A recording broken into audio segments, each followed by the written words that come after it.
in here looking all beautiful and shit. What's happening, y'all? How y'all feeling today?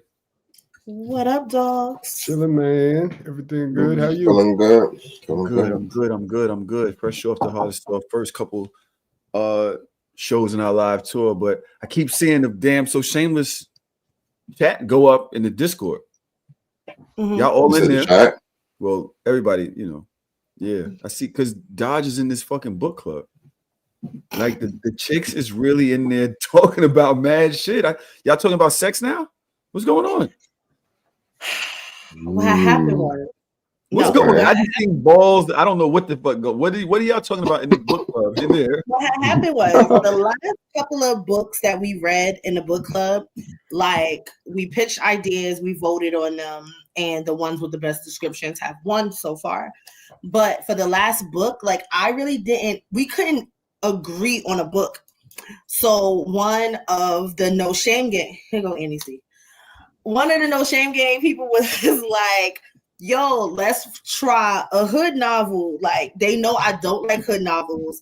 They know I don't like novels that's like, I love those. Those the ones. Get me one of those. I want to think. The nigga name the hood novels. The chick name is Destiny. Yeah, those are the good books. Those are the ones I like. The hood book, the classics. Yeah. Yes, like I like the classic hood books, but these new hood books is like whatever. So we fall in Dodge. So we start reading this book, and I like to read books two different ways. Sometimes I read them physically, and sometimes I'm at work, so I listen to the audiobook while I'm working, or I might have the audiobook on my speaker. I'm at work one day, and all I hear is, yeah. And like, even the person that's reading the book sound hood. Yeah, because this nigga all up in my pussy and my pussy juices and his dick. I'm like, what the fuck? I'm like, nah, what y'all have me reading, bro? They like, oh, put in your headphones. I work in a school. I don't even want to hear no shit like that at work, bro. So it's been very difficult for me to get through this round of book because it's very jail social worker fucking an inmate, but her husband owns the jail, and I'm just like, y'all that should sound like Civil Brand. Y'all niggas lost me, but I'm still here. I'm an advocate for the book club. We have our book club meeting this Sunday coming up. We're gonna have our book. They're gonna talk about the book and my holiday drinks. I'm gonna talk about the half of the book that I read, and then we're gonna pick another one for next month. So we've been going really hard. I think we only skipped 1 month so far, and that was the month of October since we started the book club in April. Said it's a quick read. She read both in one day. I feel like that's because they got big words. They got big words. Them hood books. I love those. I read them all in jail. What is it? What's the reason why? I can't remember what the name was to that book. That one, Addicted.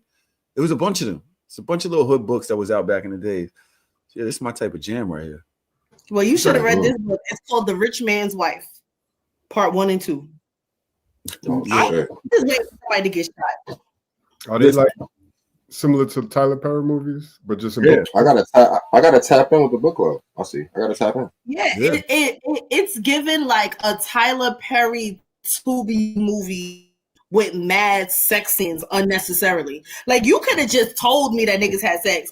And it's like, give me some other synonyms, give me some other adjectives for dick and pussy, because it's too much. Like, my virgin ear. God, you know, if you don't curse within the first couple of minutes on YouTube, they don't block the video. Like, you just come in talking about the book you got me reading. I'm just trying here. I'm trying. But it's fine. It's fine. Hey, I love those type of books. Who am I to talk? Throw an ad in the front of it. I talk crazy. So, Denzel, I follow you on damn Instagram yesterday. What's up with your Instagram? What's up with you and Dr. Umar? You talking to me? Yeah. What's up with you and Dr. Umar? Yo, I thought you were talking to somebody in the chat. Me too. I was like, who cares? Yeah, I was like, yo, what happened? There's a breakdown. What happened? We good? My bad. We good? Sorry, yesterday. Okay, no, I just had to double check. All right, we good. What's up with you and Dr. Umar? Why do you keep posting this guy's clips every day? Are you a Dr. Umarologist too? No.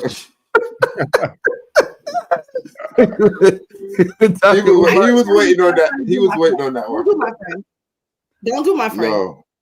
No. Listen, I just think he's funny, bro. Like some shit he say I think is just ridiculous, but I just think he's just hilarious. So I feel like start some motivation for the day, throw some music up, some Dr. Umar, get us right for the day, and go about your day. Who, if you were to choose, Trom, are you a Dr. Umarologist too? No. What don't you like about Dr. Umar? So I actually agree with a lot of the shit he says, but I wouldn't say I'm a Dr. Umar. Yeah, that was crazy. Yeah, that was nasty. I also disagree with some of his shit and just his tone and stuff, But I got a couple things. I got a real thing that I want to get into today, right?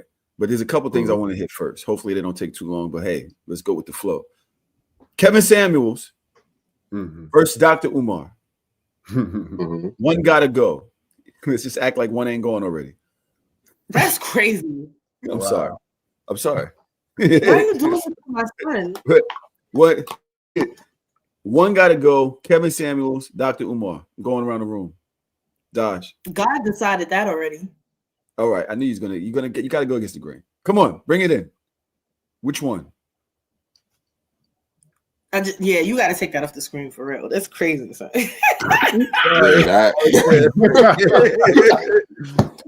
on YouTube. See the comments from the Discord on our that just looked crazy, Malcolm. I'm never gonna lie. That was crazy. One gotta go. It would be Kevin Samuels for me, only because I've been rocking with Dr. Umar way longer. Like I've been rocking with Dr. Umar since Hidden Colors 1. When did that shit come out? That was mad long ago. That was some years. Yeah, Hidden Colors. Do you know what Hidden Colors is? Because you just said movie, and I feel like you're fucking it up. No, are you thinking Hidden Figures? Yeah, I thought it was Hidden Figures. No, this is a documentary about Blackness and Black history in the world and the origin of. It's a whole thing. And I think I've watched Hidden Colors 1 through 4. I even went to the movie theaters to see 4 get premiered. So that shit is crazy when I was on my real blackity black shit. So blackity black. I'm blackity black. Yeah, I'm black, y'all. Yeah. And I was fucking with this dreadhead Hotep-ish nigga. Like we was in the movie theater together. The movie theater was so packed, it wasn't no seats. I had to sit on that nigga lap just to watch Hidden Colors 4. It was crazy. No, you wasn't. No, you didn't. I swear to God. You had the beads around your neck and all that. You was rocking. I never did all that. You're doing too much. Calm down. Oh my God. Trump, Dr. Umar, Kevin Samuels. One gotta go. So I'm actually a big fan of both. Well, a fan. I'm not gonna say a big fan. I'm a fan of both, but I would say Kevin Samuels gotta go. Word?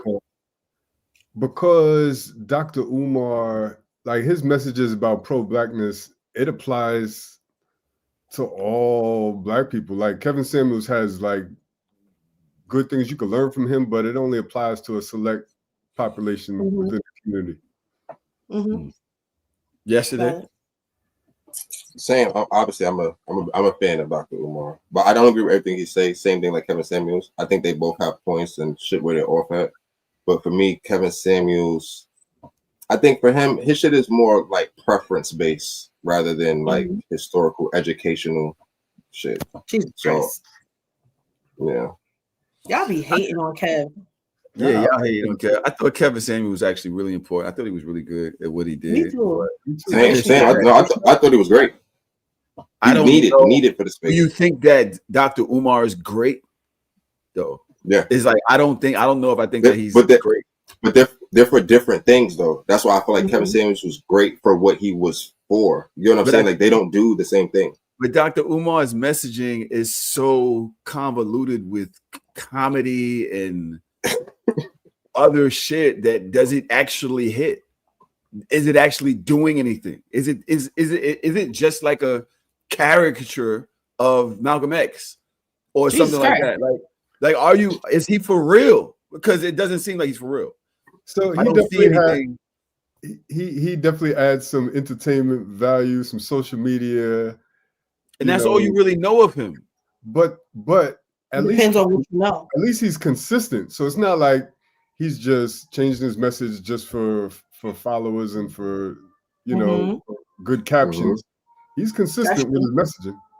And he be outside, and he goes to these places and he talks. He goes to all of these places, so you can't say that he's not outside or he's just online.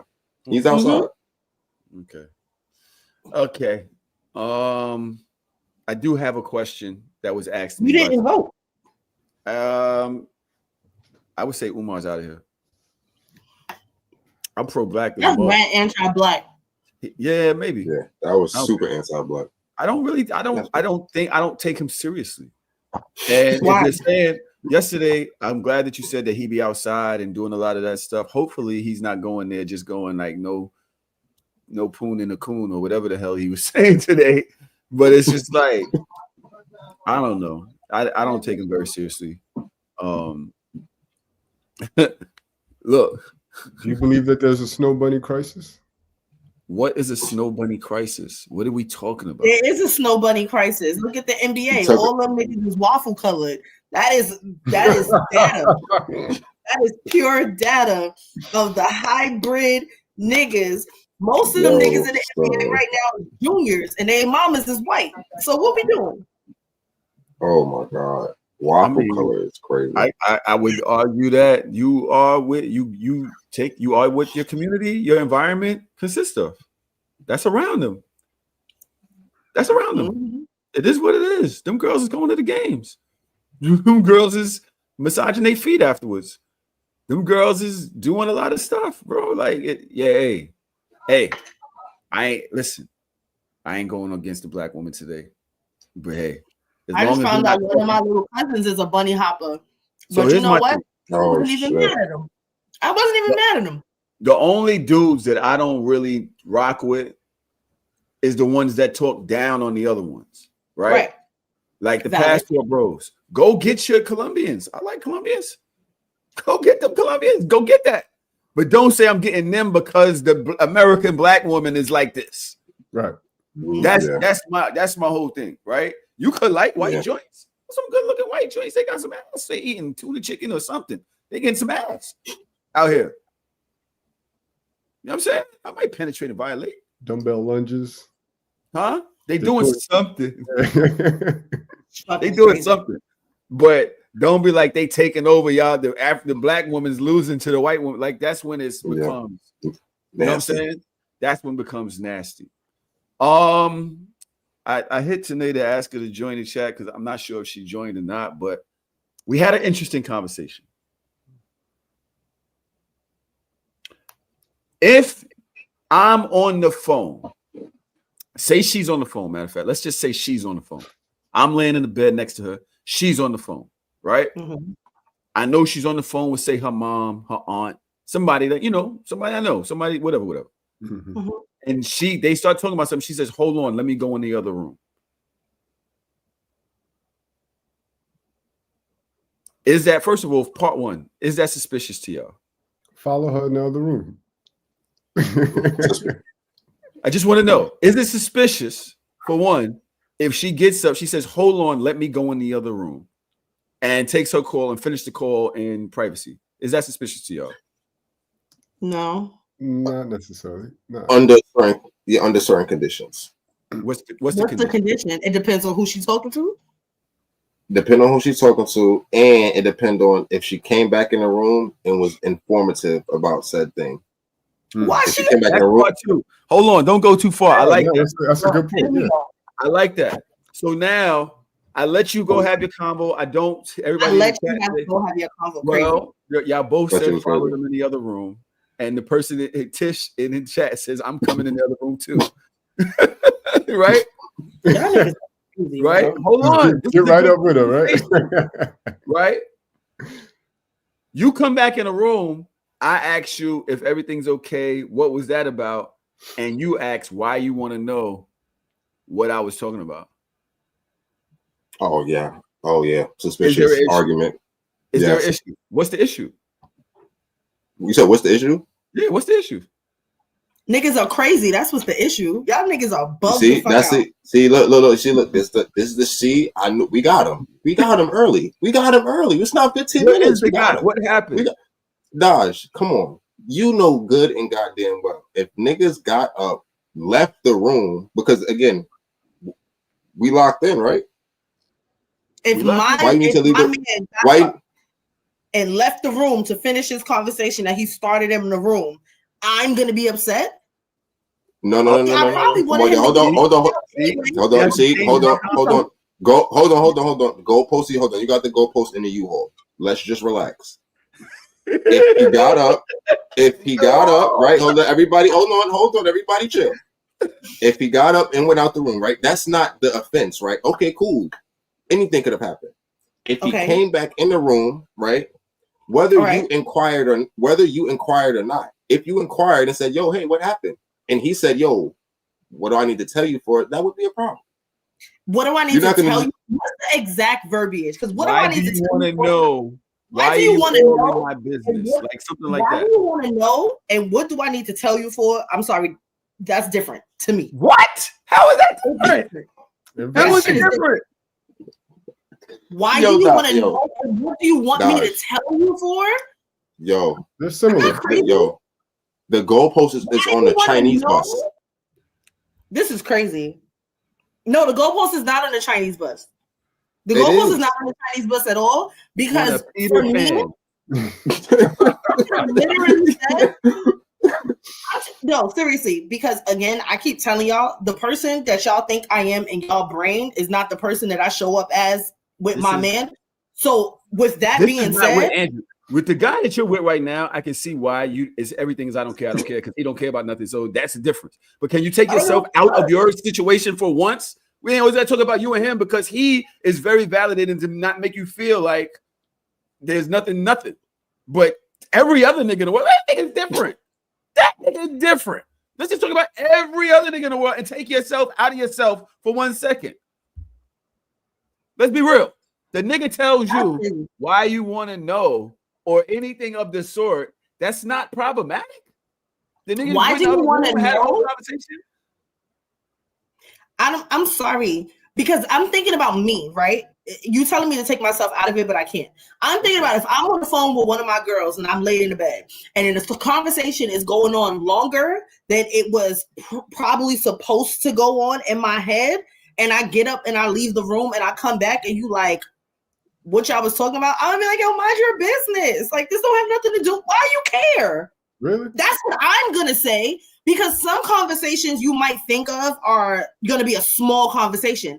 That's why I'm going to stay in bed and have that conversation. But if it start getting too deep, if I feel like I'm about to be on the phone for 30, 40 minutes, I'm probably going to remove myself and go have my conversation somewhere else. I think that that's the respectful thing to do. But then I also think, why the fuck do you care what me and my friend or me and my family was talking about? Nigga, they ain't got nothing to do with you. Mind your fucking business. Do I ask you what you and your man's talking about? Tanae says, no, I'm the problem. Sorry, my bad. Let me put on my top hat. That niggas is wild. You know who I'm talking to, so it could have been a private convo. I wouldn't feel inclined to ask if it was your mom or daughter and you left and came back. I understand that. Do y'all agree with that? Yes, but my response would be different when I came back. When I came back, I'd be like, so for example, because I agree, I've actually been there before. Like Tahoe, if you called me and we talking about one of our things, right, and you had like you needed like relationship advice or something, I would feel more comfortable talking to you without wifey next to me, just so I could just be a little bit more free. Not that I'm saying some wild shit, but there's certain things that I just wouldn't feel right. Like, yeah, you know how these chicks are, and then I gotta look to my right and be like, not you, baby. You know what I mean? Like, I just want to be able to talk freely around my nigga, right? So that doesn't mean I'm saying something bad that I'm talking about you or like I'm talking behind your back. You know what I mean? It just means like I need to have a free conversation with my man. But I would come back into the room and be like, yo, and express that. Me and Tahoe had to have a man-to-man. You know, he going through something. That's all. You know, I wouldn't go into the details. Really beaten and I would battered. not go into those details, but I would at least say something so she would understand why I left the room. You know what I mean? But Yo, why? guess who? Guess what? Guess who's beating? Guess who's beating and battering us? Guess who's beating and battering us? This is crazy. Guess who's beating and battering us? Right, quiet. Now we quiet. Now we quiet. Because at the end of the day, I just want people to be able to be in relationships and still have their own identity and still be able to have their own interpersonal relationships without having to feel the obligation to explain those to somebody else. I'm here with you. I love you. I'm in a relationship with you. But that does not mean that every conversation I have on the phone, I have to fucking debrief with you. Y'all niggas live in hell. Okay. See, look, hold on. Yesterday. Go ahead, do your thing. There is nothing that I said that you have to tell me anything. The problem is how you addressed it when you came back in the room. What Trump said is, when I come back in the room, I'm going to reassure you, I'm going to explain the situation, and we move forward. There's just a certain level of respect. You moved wacky, you did some weird shit that you never do, and then you came back and tried to gaslight me and make it feel like I'm bugging. Anytime a man were to do that to a woman, y'all would understand. But now that it's me, and I'm supposed to be y'all always do that. Oh, niggas ain't supposed to have no emotions. Niggas ain't this and niggas ain't that. No, y'all think y'all could do whatever. And then when men do it to you, it's where's your nuts at? No, why you have to come and ask me like, oh, talk to me like, oh, why you got a no for? Why you all in the bed? Yo, I want to know because you're moving weird. What happened? Yo, it was my girl. She wanted to talk about her situation. She ain't really want me to talk around you or anybody else. I didn't feel comfortable. Now I gotta fucking explain myself. It is what it is. Crazy. And then I would have said, yo, she always going through something with that nigga. Now I gotta rewind the fucking show where you was watching because you had to go talk to her about her bad decision making, and we would have went about our night. But now we arguing because you think it's sweet, and it's not sweet. You can't do shit like that. And I know because you taught us. Women have taught us that we can't do shit like that. I don't give a fuck if you're on the phone with your moms. I don't give a fuck if you're on your phone with your daughter. I'm supposed to care about these people, right? So if they're going through something, I'm gonna check in. If it was something, I'm gonna check in. Is she okay? But if it was something important enough for me to tell you, I would have came back in the room like, yo, babe, let me tell you, ... If I didn't come in to volunteer that information, then it probably was none of your fucking business. So I need to sit down and shut up. Sit down and shut the fuck up. Yes. Yeah, Dodge tell you to shut up and dribble. Yeah, shut up. That's what you're doing right now. Yeah, that's exactly what's happening. I get it. You got it. It's not that, because it's not that I don't understand where y'all are coming from. I just hate that point of view, honestly. Like, I hate it for you, and I hate it for anybody else that feel like they have to go through that. I think that that's fucked up. If I decide to take a phone call on my phone with somebody outside of the room, I don't feel the obligation. If I didn't want to walk back in that room and tell you what the fuck we was talking about, I don't understand why there is like this unwritten rule of quote unquote, like, what's the word I'm looking for? Like, I don't know. I can't even think right now. Like, that shit is bugging my mind. Because that's happened in my house before, and I deadass will not ask that question. Malcolm said, all right, I don't care. If a guy did that, he's immediately cheating and got a whole side family, and you know it. Of course, a woman's eyebrows goes up. Y'all need reassurance. We've taught men to understand that about women. Go ahead, yes. Go ahead. You said it right there, hit on the head. Women, it's okay for women to have reassurance, but men cannot seek reassurance. Women can want reassurance on anything. It don't matter what it is. It's like, yo, I want reassurance. Give me reassurance. And it's like, salute. Even if I missed the ball the first time, okay, I know next time I'm going to give you the reassurance because that's what's going to make you feel comfortable. Somehow, some way, when it come to men, the goalpost is on the U-Haul. It just somehow can never stay in one place. It's never one thing. It's always, but this and this and this. It's like women can be reassured and men can be reassured. What do you need reassurance for? The scenario was that you could have possibly talked to a mother, a sister, a daughter. Where do you need reassurance? At this point, you're just being fucking nosy. Okay, like, hold on. Now, hold on. Be in the drama. No, first of all, if you're with somebody all the time, you're with somebody for an extended period of time, you know their habits, you know how they move, you know how they operate. So when they do something outside the purview of how they operate, you're going to raise an eyebrow and say, hey, you never do this. What's going on?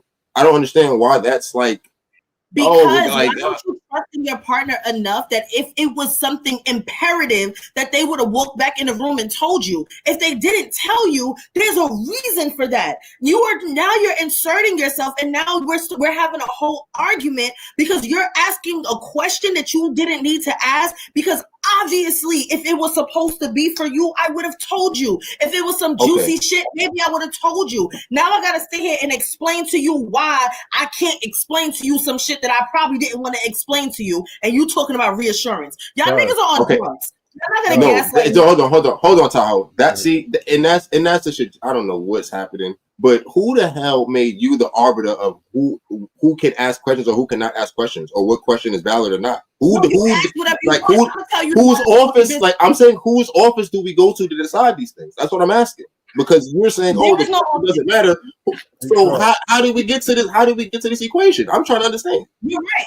You're absolutely right. You can ask me whatever you want, and I reserve the right to say, yo, that's not even your business. Don't worry about it. I reserve that right to be like, yo, babe, that didn't even have nothing to do with you. Don't worry about it. Back to the next thing. And if you want to get in your feelings about it, then that's on you. So, like most things, it's about how you say it. Nobody's asking you to divulge your personal conversation in the details. That's my whole point. You can't just come back and be like, yeah, that was some girl talk. I just had to step out the room. Like, that's it. That's all. Why would you not want to make your partner feel comfortable? Yeah. Like, why are we arguing against that? It's not about comfortability right now. It's about your own insecurities. You feel some type of way, so now I gotta come back and I gotta explain some shit to you and pat you on the back so you don't fucking go haywire because I had a conversation without you in it. Y'all not okay. I don't care. Why can't men express themselves without being degraded in the process? like we can't even tell you, like, I need reassurance. Yo, babe, I need reassurance. Can you reassure me? Yo, you a bitch ass nigga. What you need reassurance for? Who the fuck are you asking these questions? Yo, my nigga, I want reassurance, babe. Babe, reassure me. Like, you feel me? Crazy. And when people say niggas is the new bitches, this is how we get here. Because I said none of that. I said none of that. You said you niggas and your insecurities. That's what you said. This is what you said. Yes, because that's what it is. If you need reassurance, that means that there is a moment of insecurity that I need to reassure you of something because I did something that was outside of the status quo. So what you're saying right now is in this moment, you feel insecure because I did something different and I have to come back and revalidate that to you. Give you that reassurance like, yo, babe, it's okay. My homegirl, she just told me that she had herpes. I didn't want to tell you that, but now since you want to be in the business, like, are you fucking kidding me? Bro, why wouldn't you want to though? This is what y'all have asked men to do all of this time. Like, we're not human. No, wait. We are not both human and both able to have emotions. You're saying I shouldn't need it at a certain time. So again, yeah, if you gonna talk, we got him. The whole time. No, y'all don't have me. I just feel like when we have certain conversations on this show, and this is really gonna be the my man moment. I'd be so happy that I don't date niggas like that. We would fight. We would dead ass fight. We would dead ass be scrapping in the house. Like, yo, is because I am the girl, because y'all know my attitude enough to know to the point that I would come in the room and be like, yo, mind your business. Like, not even trying to be rude. Nah. Hold on. Mind your business. Right, I ain't trying to be all in the business. And if you came at me with an attitude, we would have been scrapping in the house. This is not happening. First of all, we done went from bitch ass niggas to getting beat up. Yourself, bitch all because we wanted reassurance. I just want to see what's insecure. Going on. Y'all called yourselves bitch ass niggas. So this is one of the few times that I didn't even call y'all names. So here's the thing. I spoke on a feeling. For me, my thing is this, right? I think that you're right in a lot of things you're saying, Dash. I do. I agree with you. There's been several times when she's looked at me and been like, none of your business. And I'm like, I'm just asking. And that's cool. But I can't, you got to think about past this one situation, right? there might be another reason that he feels whatever. We don't know, right? In this situation, we don't know what make this particular guy, if because this didn't happen between me and today, but like we just came up with it talking, right? As to why with communication. Even if I did need reassurance for whatever reason, why are we arguing against that? That's the only problem I'm having. For whatever reason, I felt the way. Say it's me. For whatever reason, why are we arguing against it? What is the problem with doing it? Slippery slope to manipulation, right? Do you see the slippery slope? It's what? Do you see the slippery slope? It's a yes or no question. I don't even want to delve into it. Do you see how this can be a slippery slope into manipulation? No, I'd like to know. Okay, so you're saying that in this moment you need reassurance. These are the feelings that you've identified. But by you needing reassurance, you're asking me a question about something that I personally probably felt like I didn't need to divulge. So that means that every time that you need reassurance for me to make you feel better, I have to explain things. That becomes a slippery slope of me having to check in, and you can use it under the guise of like, oh, I just needed reassurance in this moment that you weren't doing something that I suspected you of doing, even though you know that that's not the case. Especially if it's platonic. If it's a co-worker, if it's like a male co-worker, if it was like a nigga or something, I would be with y'all 150%. The scenario was a family member or friend or a child. That was the scenario. If I leave the room and I don't come back to volunteer information, and you ask me a question and I very jokey be like, yo, mind your business. That's not even none of your business. Why would that then turn into an argument? That's fucked up. And y'all not gonna sit here and gaslight me and make me feel like different. Now we're gaslighting you. I didn't say you were. I said you're not going to. Words mean things. This is the thing, right? And I think that I understand that if it becomes a repetitive thing. This isn't a repetitive thing. You're just trying to make it into something else. And this is where you went with the slippery slope thing. And so I see the play. Fine. But the thing is this. He actually just saying, if everything that you said, right? My grandmother, my mother, my daughter, these are people I care about. These are people I care about. They're your family. If I'm asking you what's going on, it's because I care about them. So you not being able to verse it would actually leave something there for me, a question mark. Like, what's going on? If it was somebody like their friends, and then honestly, I could really give a fuck less, to be honest. But if it's your kid, your grandmother, or your mom, or something like that, I should care more. But not everything is an emergency. You care if I'm having a conversation with my kid about the fact that somebody in her classroom spit at somebody else. It's like a real stupid fucking random conversation that don't have nothing to do with her as a person. What does that? Why do I have to even? It don't matter. It was a meaningless conversation. So my whole thing about this is literally the way that you communicate. That's all. It's just the way that you communicate. Because you ain't got to tell me shit. But you also ain't got to like just stonewall me neither. Right. That's really the whole thing for me. It ain't about telling me. It's about my business. Maybe everybody mind their business until information is volunteered. Start there. All right, Slaughter. Sergeant. Dodge running this shit like Big Boss Man. Like, what the fuck is going on? Son. All right. Yes, please. I thought that was a good combo. I don't know. Tanae and I both still disagree on this. We still disagree on it. Because I'm like, literally at the end of the day, it's just the way that you say mind your business. That's right. And that's triggering for me. It's literally just the way that you say it. But y'all want to just be like, F out of here. And I just feel like that's just inappropriate. Especially with, somebody asked me the other day. Actually, the conversation came up, and this is going away from where I want to go again, but fuck it. Women were saying, I never want to have to work hard to be with somebody. And although I understood that context, I think being in a relationship, it takes a lot of hard work. Right. I think it does. Everybody ain't got, look at this one. Not me and my man. Work for what? You niggas is bitch ass niggas having to work. Look, she's shaking her head. Nope, don't take no work. Fuck out of here. I ain't doing no work. Me personally. That's not what I was gonna say, but all right, cool. Respectfully. Because now y'all niggas is in my brain. You need reassurance. Should I reassure you of what's happening in my mind right now? Fuck. Y'all niggas is sick in the head, bro. I need glasses. Somebody give me some shades. Go get your own. My thing was, I feel that relationships do take hard work.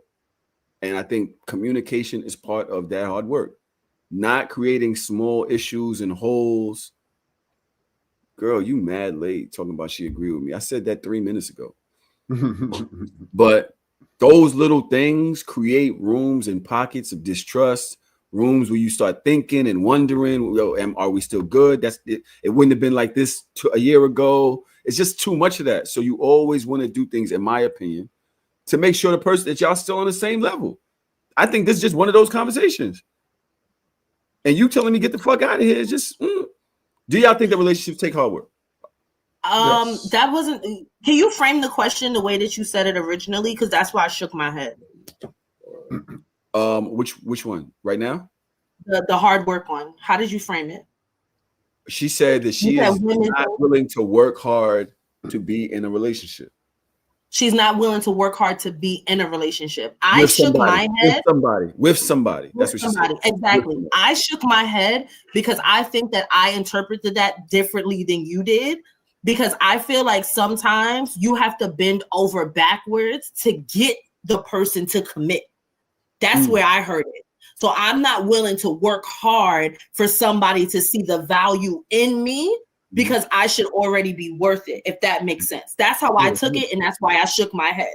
I do naturally, of course, I believe that relationships take hard work once you're in it, once you're committed to it, because there becomes a mundane rigmarole that happens. Like, damn, I'm with this person every day. This is my only person. This is the only person I'm fucking with. Like, this is that takes a lot of mental capacity. Like, I love this person so much that I don't want to fight with you because you're my best friend. I talk to you every day. So if I'm not talking to you, who the fuck am I talking to? It comes with a lot of that.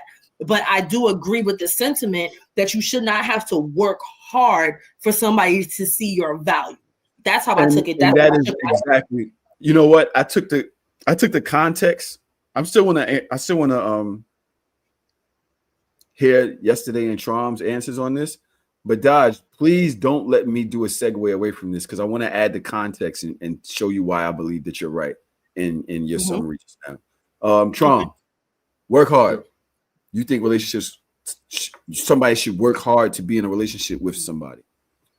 Absolutely. And I think it ties into what we was just talking about in the way where you never want to, it's so easy to take your person for granted. And you might not intend to do that. You might not mean to do that, but it could just happen. You just get comfortable. Y'all both life be lifing, shit be going on. So, you know, you always want to talk with kind words and be happy to see them like you was when you first started dating as much as possible. Like understanding that, I mean, you still going to be a real person dealing with real emotions, but you don't want to get to the point where you're taking your partner for granted. And that alone just takes work. It takes consideration every day. It's a lot of hard work. Just being nice to somebody just so they stay with you all the time. I got to be just nice. Fuck you. I mean, you know. Fuck you. To an extent, at least as nice as you was when y'all first met. If you've been consistently an asshole, then she met me on Instagram. I'm just an asshole on Instagram. Yesterday, what do you think?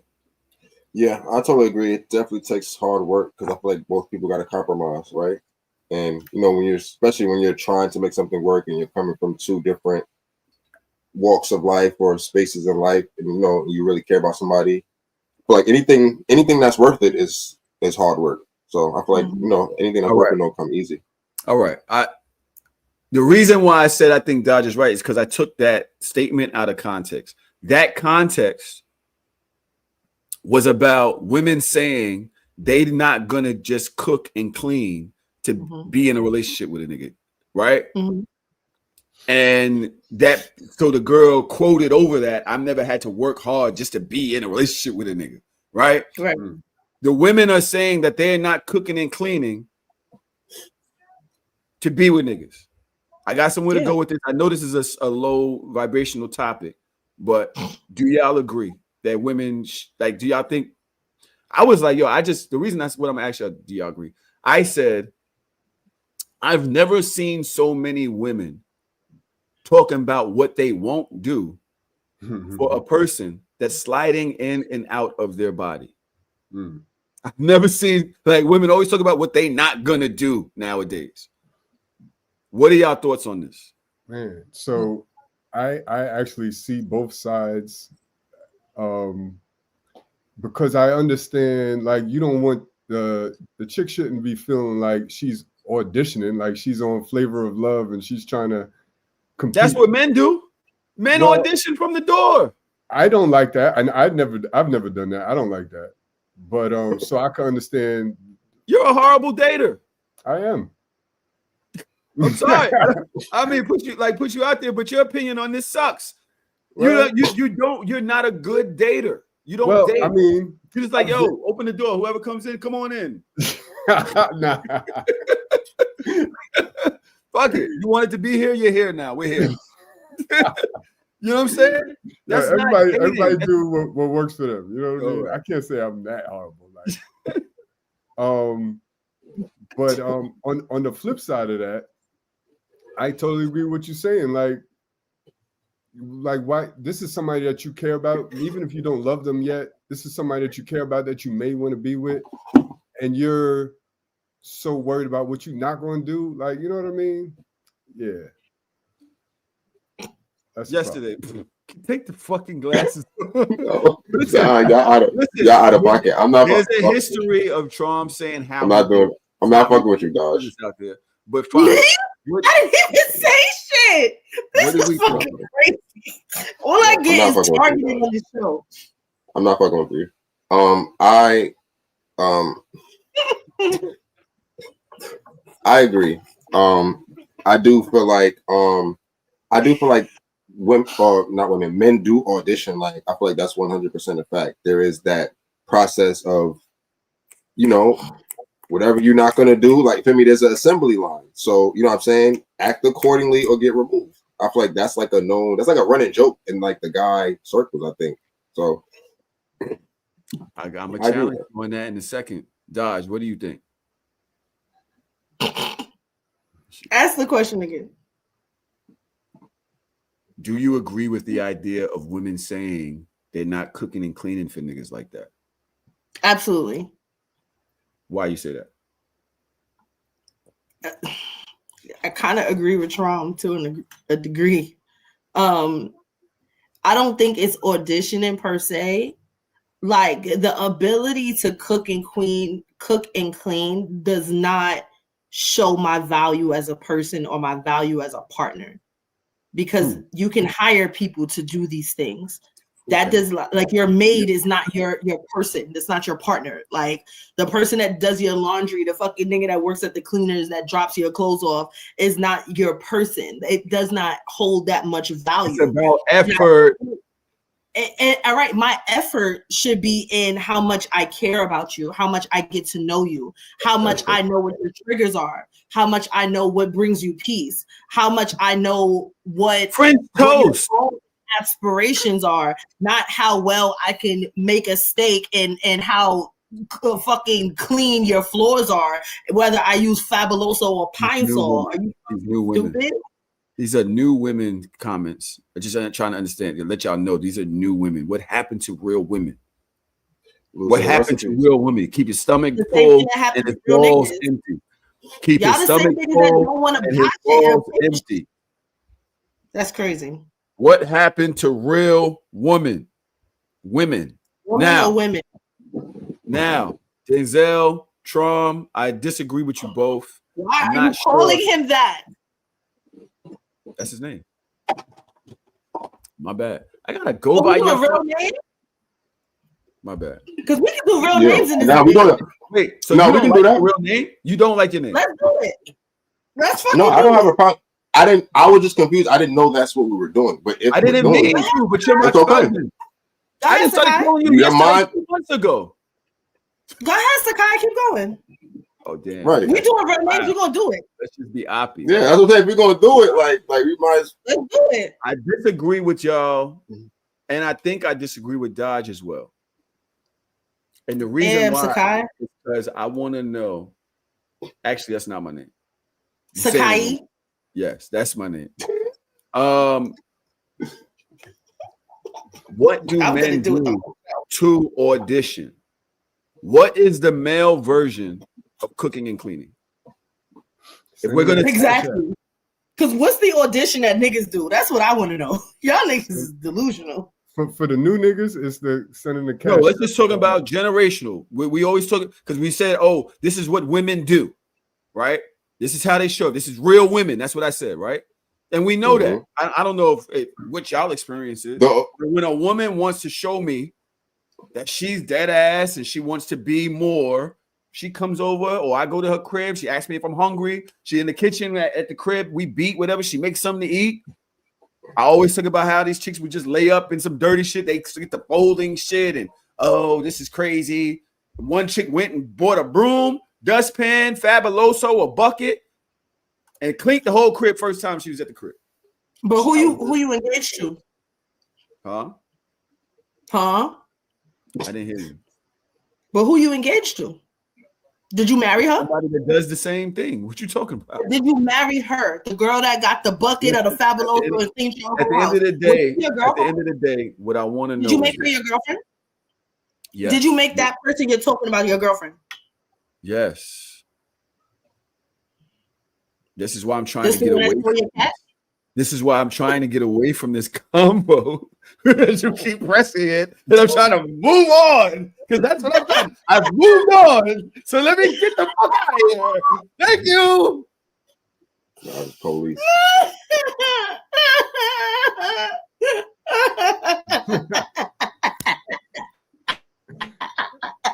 Yo, where's my glasses? Yo, I'm looking for my glasses too. I'm not fucking with y'all. I'm not fucking with y'all, yo. Y'all out of pocket. Y'all out of pocket today. Now, as I was saying, what the hell was I saying? What is the male version of cooking? The male version of all right, I got you, big dog. I got you. Version of cooking and cleaning. I got you, big dog. The male version of cooking and cleaning or the auditioning would be the dating, would be the like that dating process, the going out. I feel like how many times do you go out, bro?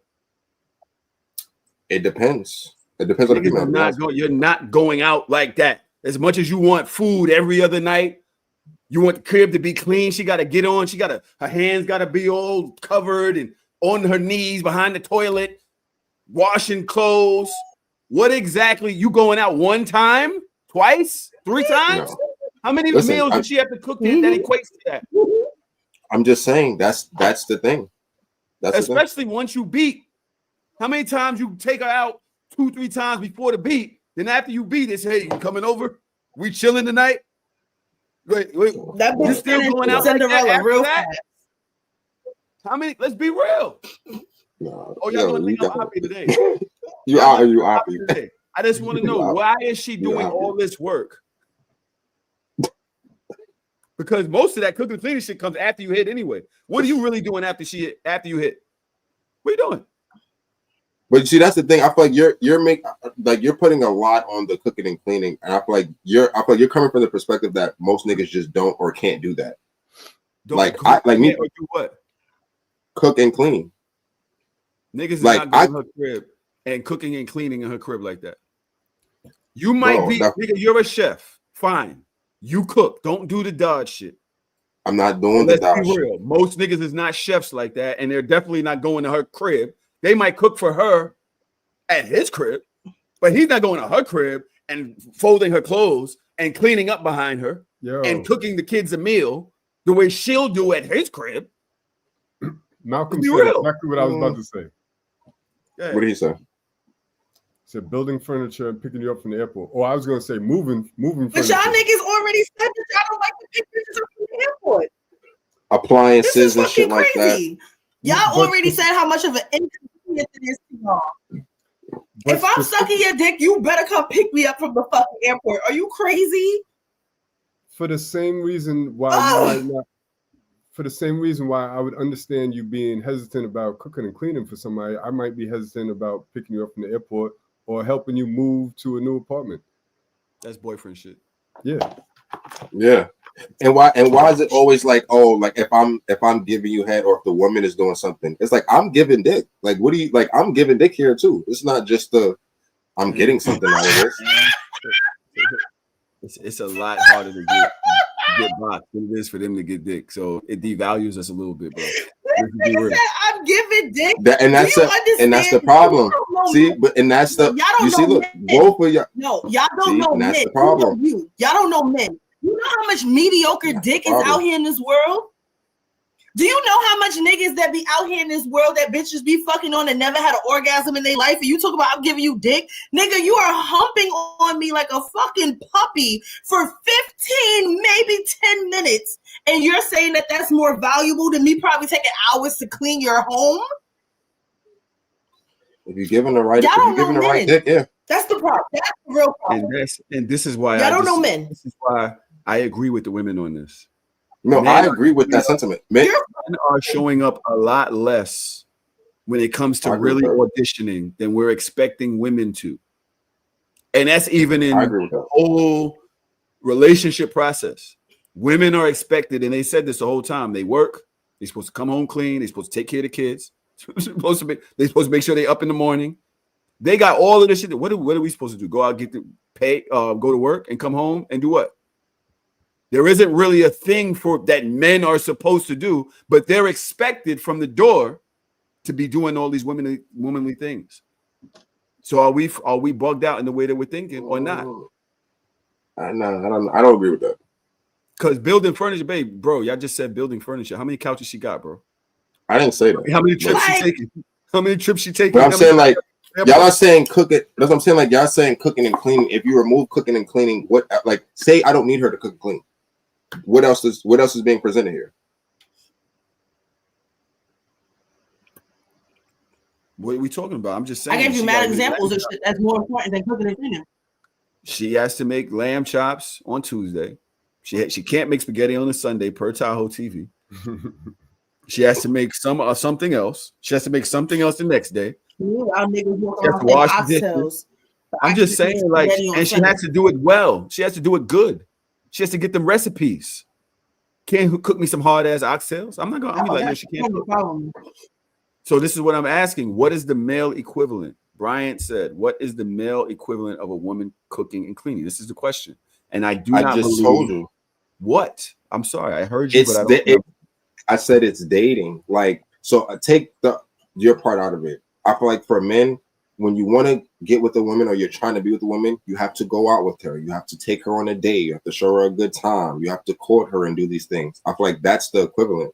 And again, if you ask a woman to go out, you're expected to pay. You're expected to plan the date. You're expected to show up. Like, though, that's all audition and shit. Like, yeah. Mm-hmm. If you fuck up at any part of the process, you can be out of here. Any part of that process, if it goes bad or she doesn't like it, you're out of here.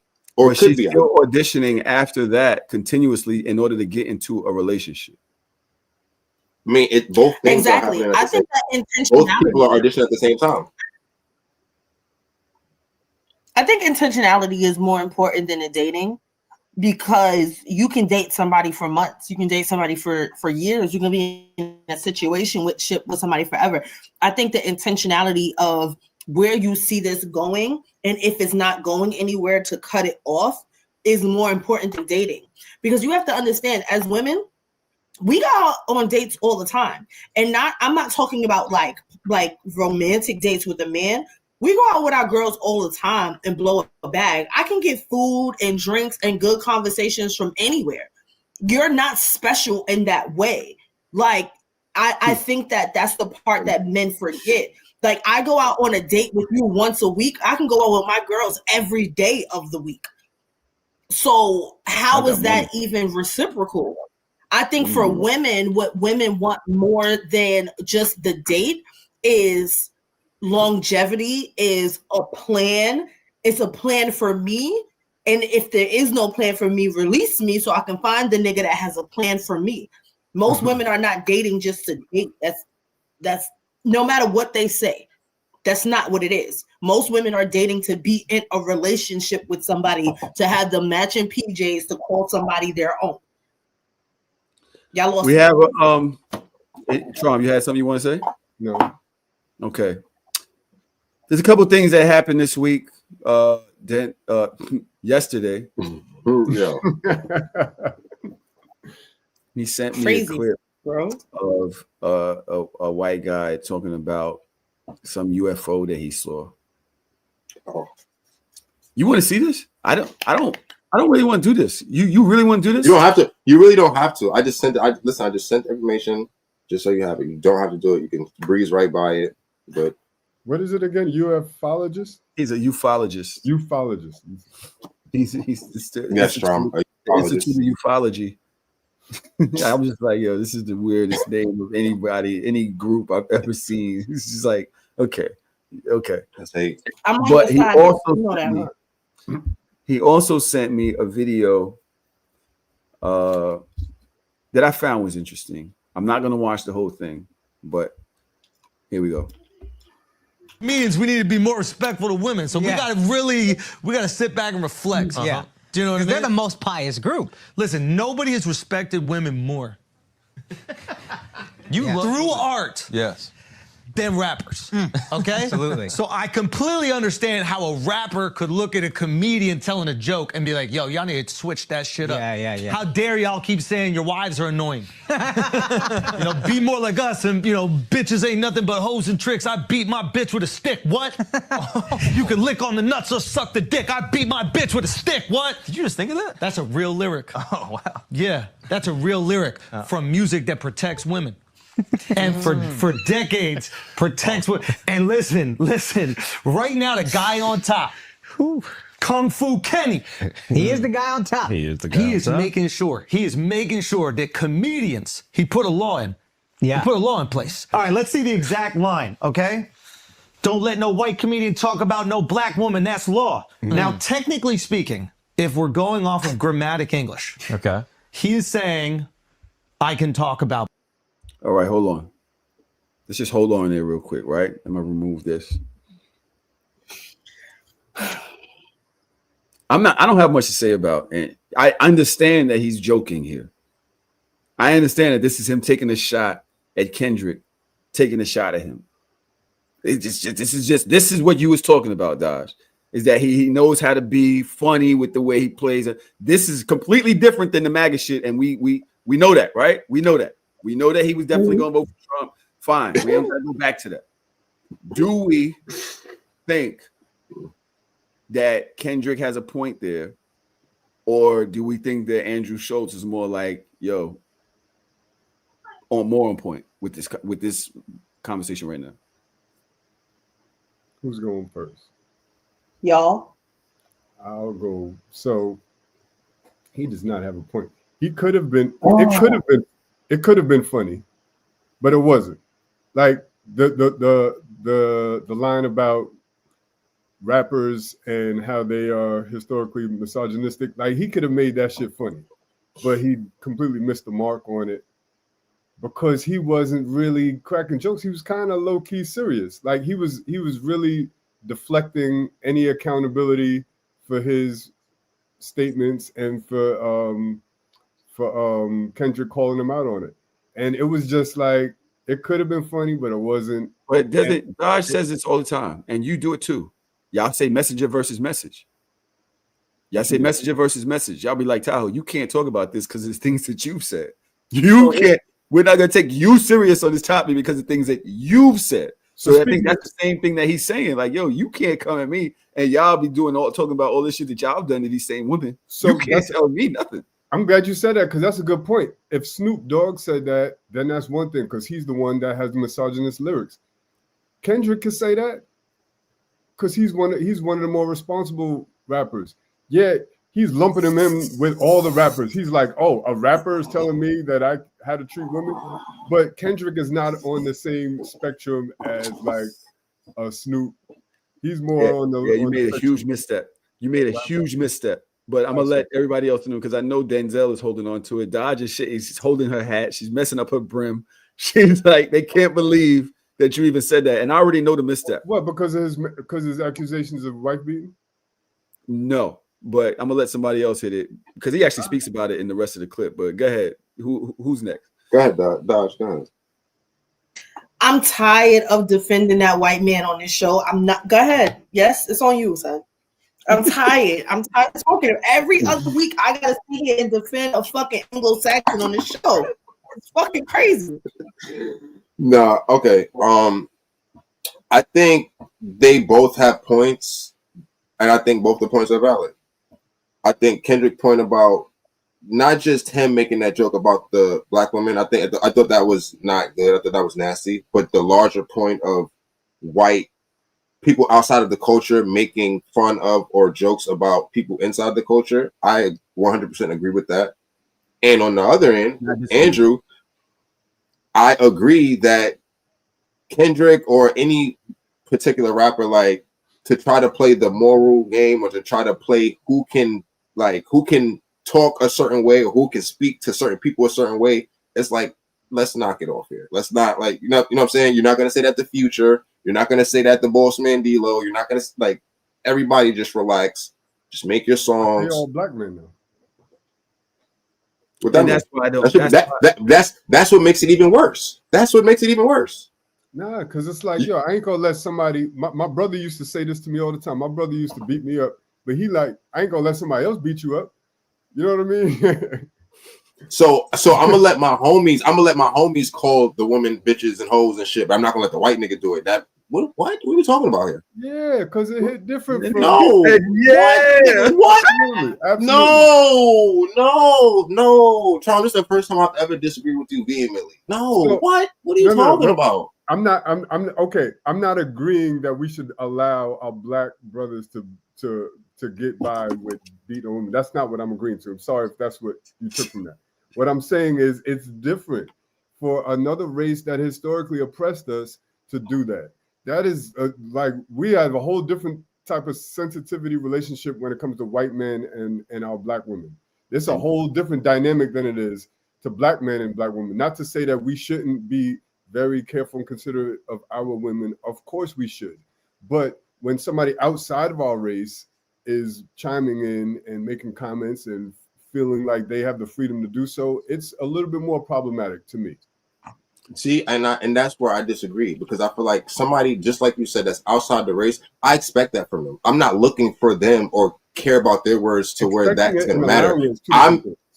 I'm expecting people inside of my culture that I stand next to not do that. Why would it be okay for the people that's like me to do that? But the white, that's the same shit like the crime and shit. Like, we're good with the niggas in the hood killing the people, but when the police do it, everybody wants to come out and march. It's like, bro, are we? Is it? You don't see that being a major deflection?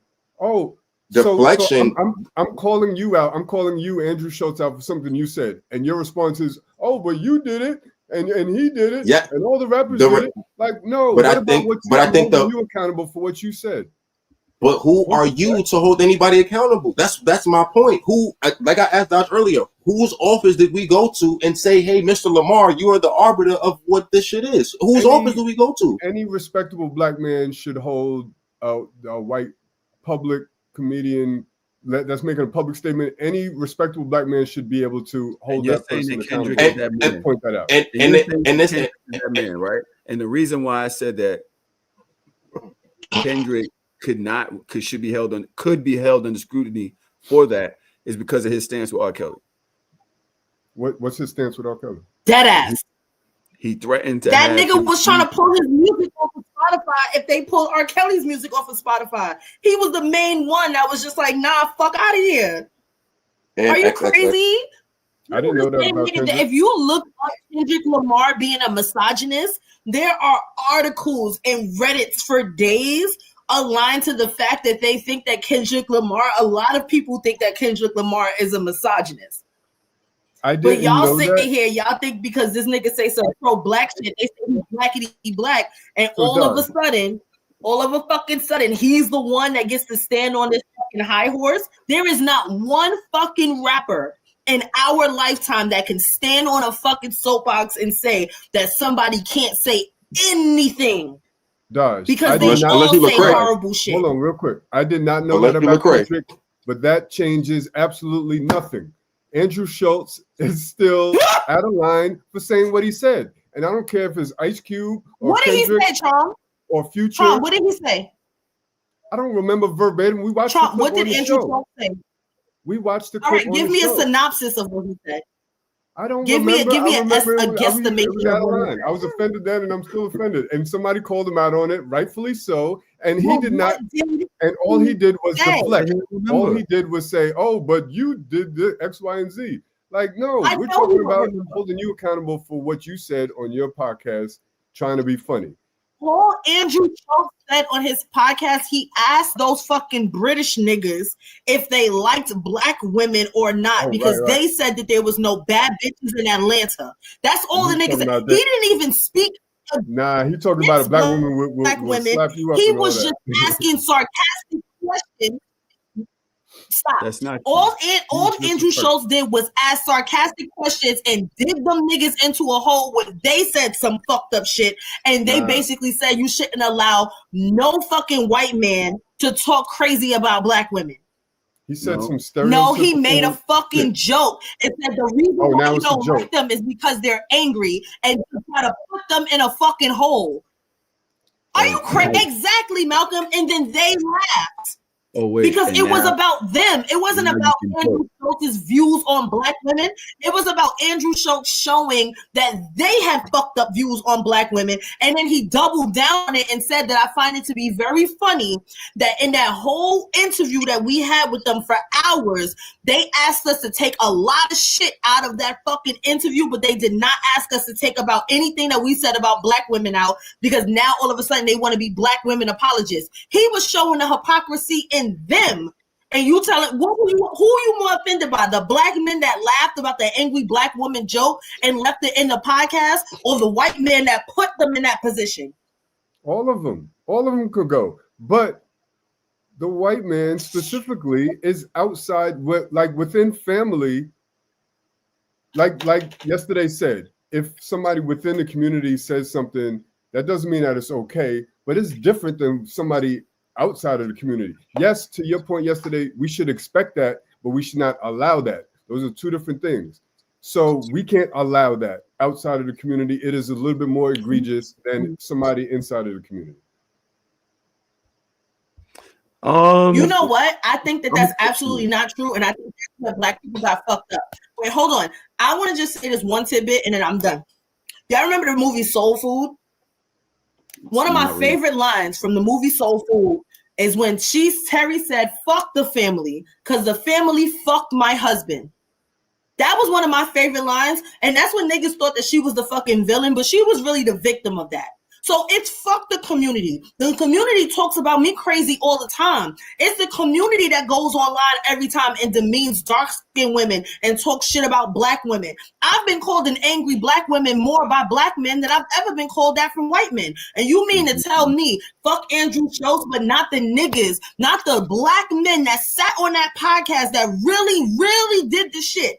It's fuck Andrew Schulz because he's outside the community. So inside the community, niggas can talk in no kind of way. I said inside the community, niggas can say niggas ain't shit. On holding tricks, I beat my bitch with a stick. Because we know the fucking lyric. That's okay. Does your line of thinking, right. Your line of thinking will get no advancement for black people whatsoever. Of course, we are going to be the victims of our own. Like black on black crime happens more often than white on black crime. It's a fact because we're around black each other. on black crime. Daj, my point is, of course, black people are going to be the ones to insult you because you grew up around mostly black people. And me and Tahoe talk about this on the podcast all the time. I have to walk through a group of black men and feel a little bit more fear more often than walking through a group of white men. That doesn't mean that my alliance is more to white men. Like, no, I'm always going to care about the black community, despite that. Like, fuck out of here. I'm going to go back to playing black women, and that is why. Don't let no white comedian talk about no black So women. he's basically saying all white comedians Are only allowed to talk about black women. exclusively. That's what I'm talking about, Kendrick. We're back. That's what I'm talking about. It's a law. Finally, he understands It's a it. law. Now I understand why he's doing a comedy with the South Park creators. that makes Because sense. he appreciates white comedians that make fun of black people. There you go. And they've done that brilliantly for decades. Yeah, that's true. And he would never want. I just want to get a little further in this, but I do want to stop and say, on this, I am agreeing with Trom a lot because it is major deflection. He ain't talking nothing about what he actually did in this, but I'm Never assuming, apologize, nothing. but I'm assuming this is late in the game and he's just responding to the lyric. I'm not, y'all, if I said, yo, my bad, whatever, before, y'all not going to keep dragging it. Now you want to do this in your song and you're the #1 top artist. I need some clout. I need This some is my clout. response. He don't need clout from Kendrick. Did I miss the apology? No, I'm Did talking the about apology Kendrick. happen already? Oh, you're talking about Kendrick, right? Yeah. Because Andrew Schulz don't need none of it. He gonna have. That's what I'm saying. That's what I'm saying. Like he knew this was a hot topic, so it's like, yo, if I throw this out there, you feel me? But that's kind of the wave that Kendrick is on right now, and he's just riding that wave. I don't really think it's clout. It's that, yo, that's the position that I'm in because of what I did to the Canadian. That's what we riding with. Hold on. Break one of his own laws. No, that's true. I mean, didn't they have a character called Token on the South Park show? Yeah, they do. Which I'm sure Kendrick is a big fan of. That's true. He must be a big fan if he's true. going to do a comedy with them. I mean, we can look that up. Apparently, he has a comedy coming out. Yep. Yeah, that's fact. But Al, you're getting groomed right now. We need to ungroom you. Yeah, you are getting We need to groomed. ungroom you right now. Let's see. Okay? Let's see. I mean that Blizzard, because he sent people, he says slide on. What he said, slide, where's the line? Okay, the N-words that coon, the N-words that being groomed, slide on both of them. Whoa, that seems like a call to violence. It does. Why would he call to, if he's about protecting black people, why would the call to violence be towards the black dudes, not the white guy making the joke? Well, you gotta understand. What? Well, no. You gotta understand. Because I snitch, I cooperate, I tell. Litigation. Okay? There's a lot there for me.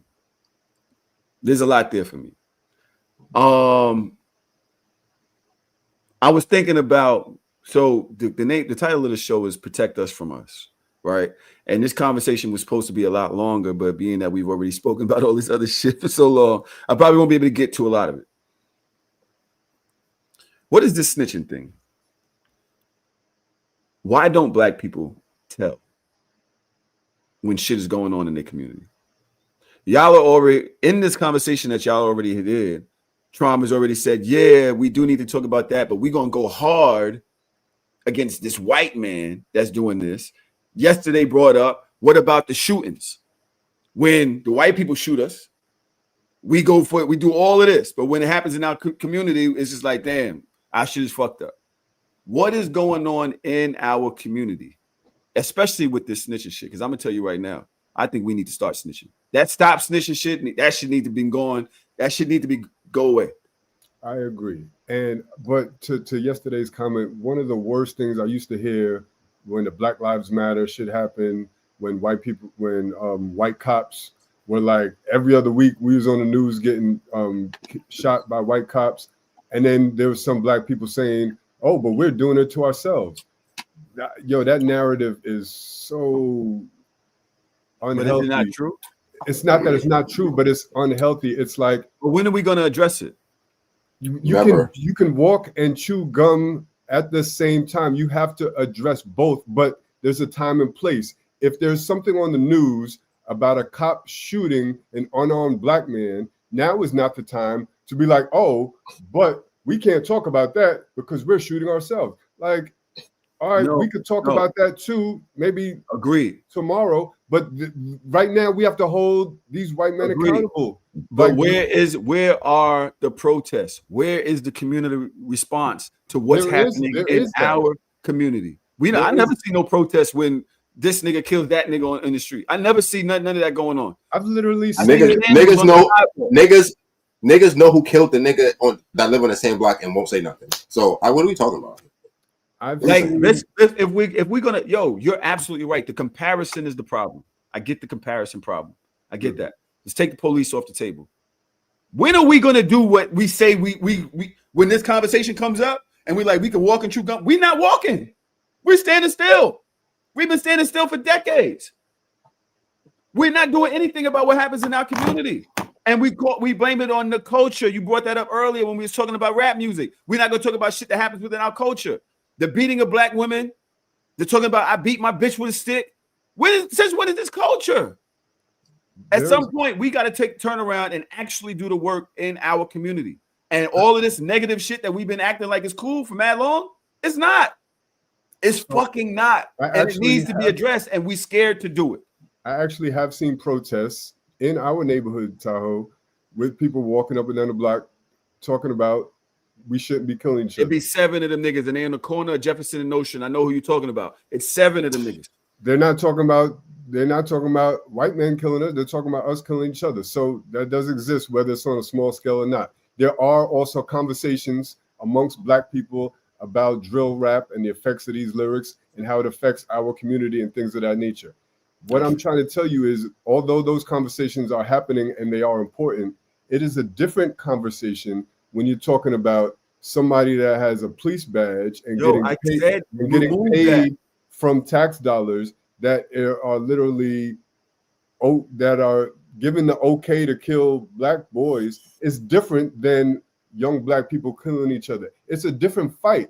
I'm not saying both of those fights don't need to happen, but it is a different fight. Trump, I said. So hold on. Can I ask a question? Yeah. Trump, so what fight do you feel like we have more control in? The systematic white police fight or the community black people fight? It's all connected. It's all a part of white supremacy. It's all connected, brother. Now I'm just asking you, which part do you think we have more influence in? I see what you did right there. Now, that was nice.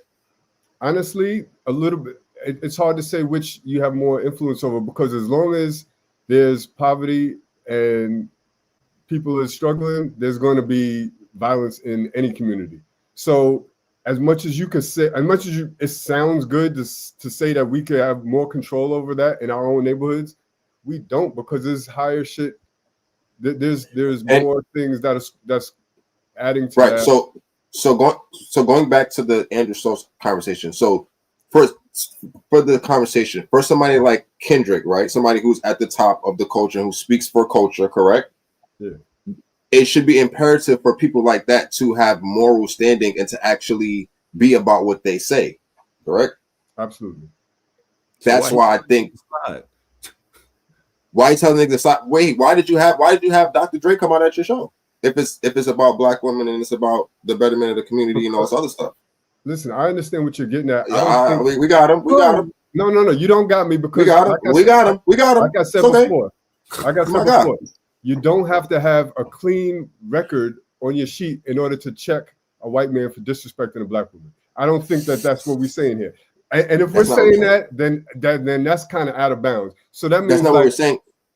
So what we're saying is, if I come to a black woman's rescue, automatically they're like, oh, but you did such and such. You got 2 baby mamas and you do this. Like, what does that have to do with what we're talking about? This person needs to be held accountable, and I'm the one speaking up on it.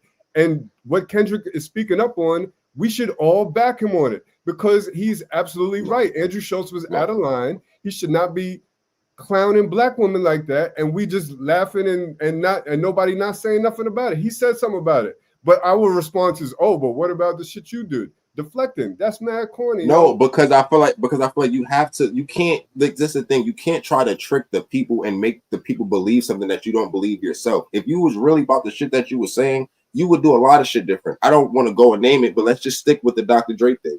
I don't want to hear Kendrick Lamar on issues when you have Dr. Dre opening up your pop-out show. I'm sorry, I don't want to hear it from you. The music is good. I respect you as a rapper, but don't talk to me about women and all of this other extra shit that we're going to do. I don't want to hear that from you, because you don't really believe it. You don't really believe it. You're standing like you don't believe an abuser. That. And bro, you have a known abuser.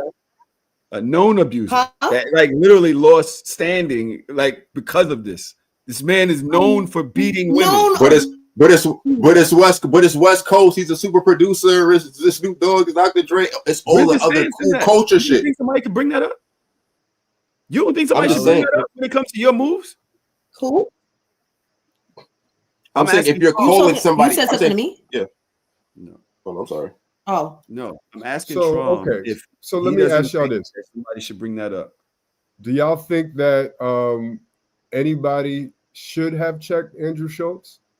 So y'all are saying it's the wrong person, but do you think somebody should have? And if so, who would that person be? Did he check Andrew Schulz? Did Barack Obama? Him? Like who? Or like y'all looking for the perfect Negro? Like that shit don't exist. That's not true. Yes, That's not true, bro. Because you're why? But why are you saying that? Because why are you talking about Kendrick Lamar bringing Dr. Dre on stage? Because Kendrick Lamar pointed out an obvious misstep by Andrew Schulz. So why can't I point out an obvious misstep by Kendrick Lamar? That's why I keep asking. That's what I keep asking here. We're talking about Andrew Schulz right now. Do you know what deflection means? You are deflecting. He is deflecting. We are talking about Andrew Schulz, and we are holding him accountable for what he did and said. Why are we talking about who Kendrick brought out on stage? He also brought out gangbangers that has done all types of fucked up shit in this community. That don't mean that Andrew Schulz shouldn't be called out. What are we saying here? You're proving my point. You're proving my point about the black community and what I'm saying here.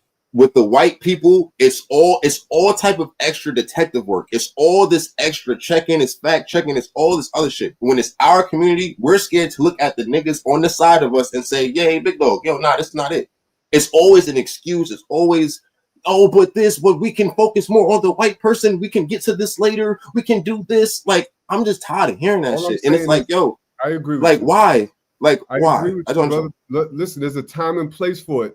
When you use the wrong time and place, that's called deflection. You can talk about Kendrick any other time, but not when he's calling out somebody justifiably for what they said. He was justified in calling Andrew Schulz out. Now is not the time to talk about Kendrick's fuck shit. That's a deflection. Yes, it is, because you just said he had all of those gang niggas on the stage. How are you talking about what's best for the culture when niggas is taking out motherfuckers by the boatload next to you? So I need y'all to answer this question. I got it. Should anybody have said it? And if so, who? Who's a qualified black man? You, perfect Negro. I don't have Dr. Umar. I don't have the voice that Kendrick has. Dr. Umar. At the end of the day, there are plenty of good, upstanding black men in the community. We tear them all down with platforms, and if there's one that has one and is being hypocritical by his stances, by the things he's saying, which to me or to yesterday looks like a clout move. Somebody's gonna. That's what social media is about. We're gonna call out the clout moves, like, yo, how are you gonna say this? But on the other hand, you did this. Bad bro, what the nigga did with Spotify was wildly out there. It was out there. Everybody knew about the shit. I mean, some people in the chat here are saying that they didn't know about it. You're saying you didn't know about it, but you don't think that that's nigga said that we need to separate artists from the art, so we should still listen to R. Kelly. I totally disagree with him, but I also understand that as an artist, it's a slippery slope because there's a lot of dudes that you could say their shit is inappropriate, and then you could get into what do you call it? What Tupac was fighting about, censorship. So I mean, it's a slippery slope. I disagree with him for the record, but it is a slippery slope. Malcolm says anyone could have checked Andrew. The fact is that Kendrick is publicly propping up black men who were abusers and rapists of the black women he's calling to protect. That's what's being said. Nobody's arguing with you. Yes, you're letting Dr. Dre open your show. You're putting your career. You're saying like, yo, I will take my shit off of Spotify if y'all don't keep this rapist music on there. This man who had a whole documentary series about how he's abused and taken advantage of black women, black children. I mean, you might not be the one to talk about giving all types of lifetime achievement awards, but we're holding Kendrick responsible. I don't know. If Dr. Dre was canceled, then I could see But no, Dr. Dre hasn't been canceled. So Kendrick is supposed to be the one to cancel him, not everybody else. Because nobody canceled. cares what black men do or say to black women. That's what you're saying. Because you're saying that Andrew Schulz is out of line, how he so offended you, blah, blah, blah. It's mad people. Yes, you just said that he's out of line and that you were offended by the things that he said. So what's happening on social media right now is, and just like Miss Tamara just said here, he's too comfortable. He's out of line. Great. There's a bunch of people on social media right now talking about, oh yeah, fuck Andrew Schulz. He's out of line. We should cancel Andrew Schulz. ... But Dr. Dre is not canceled. Trey Songz is not canceled. This is what I'm saying. And as the black woman, as the resident black women on this show, this is the bullshit that we be talking about. This is it right here. You're trying to hold Andrew Schulz to a higher standard than the black men that I have to be around every single day. I'm never going to be in the same room with Andrew Schulz. I'm going to be in the same room with more black men than white men in my whole entire life. And you're saying, hold this nigga to a higher standard than the people in our proximity. I'm telling you that you can have... It be the same niggas that's listening to fucking Kodak Black. It's the same niggas that's listening to drill music every day. I have to share space with these people. My daughters have to share space with these people. But you're talking to me about some white man that made a joke that nobody liked. Because the thing is, I agree with you, Dodge. We do have to hold everybody accountable. But when you don't do it at the appropriate time and place, it is called deflection. That's the definition of it. You can, once you say it in response to the shit that you did wrong, then you are deflecting. You could have a separate conversation about the drill artist and about Dr. Dre. That's a separate conversation. But now we're talking about Andrew Schulz. Was what he said out of line? Yes. Should he not be allowed to say shit like that if he's going to be a part of our culture? He should not be. We should not stand for that. That is the point. So bringing up the Dr. Dre right now is not the time. That is a deflection. You can bring up Dr. Dre tomorrow. No, the fact of the matter is you're talking about deflection in the sense of right and wrong and still understanding that the root of right and wrong is a perspective. Andrew Schulz is not going to apologize because he didn't feel like what he said was wrong. So in his eyes, it's not a fucking deflection. You came for me, now I'm gonna come for you. Whether you think that the jokes are funny or not, you can't call it a deflection just because that's how you interpreted the situation. Because he never apologized. He's not going to apologize. And if there's anybody that needs to apologize, it's the black men involved for offending the black women involved. You just said he's not a part of our community and he shouldn't share space with us. So if that's the case, then what the fuck is he apologizing for? They apologized though. They did apologize, even though I thought they bullshitly apologized. And I didn't respect their apology because of what Andrew said afterwards. He said, I find it to be so very ironic that you want to go on the internet now and y'all want to cry and apologize when we spoke about hours of things and y'all asked us to take a lot of stuff out of our podcast and edit a lot of stuff out because of your image, but you never asked us to edit this part out because you didn't think it was anything wrong with what you said until everybody else said something to you. So that was the real deflection, but nobody's talking about that. I can't well, listen to other people's opinion and say, okay, I understand where I was wrong in that. After that, I'm a hypocrite for that. I can't say, people say like once the outcry happens and you say, damn, I see what they're saying. I said, once the outcry happens from the public, you can't say, damn, I see what they're saying and then apologize. That makes me a hypocrite. I feel like, yo, that should be all right. No, that's not what they did. What they did was they did the opposite of white tears.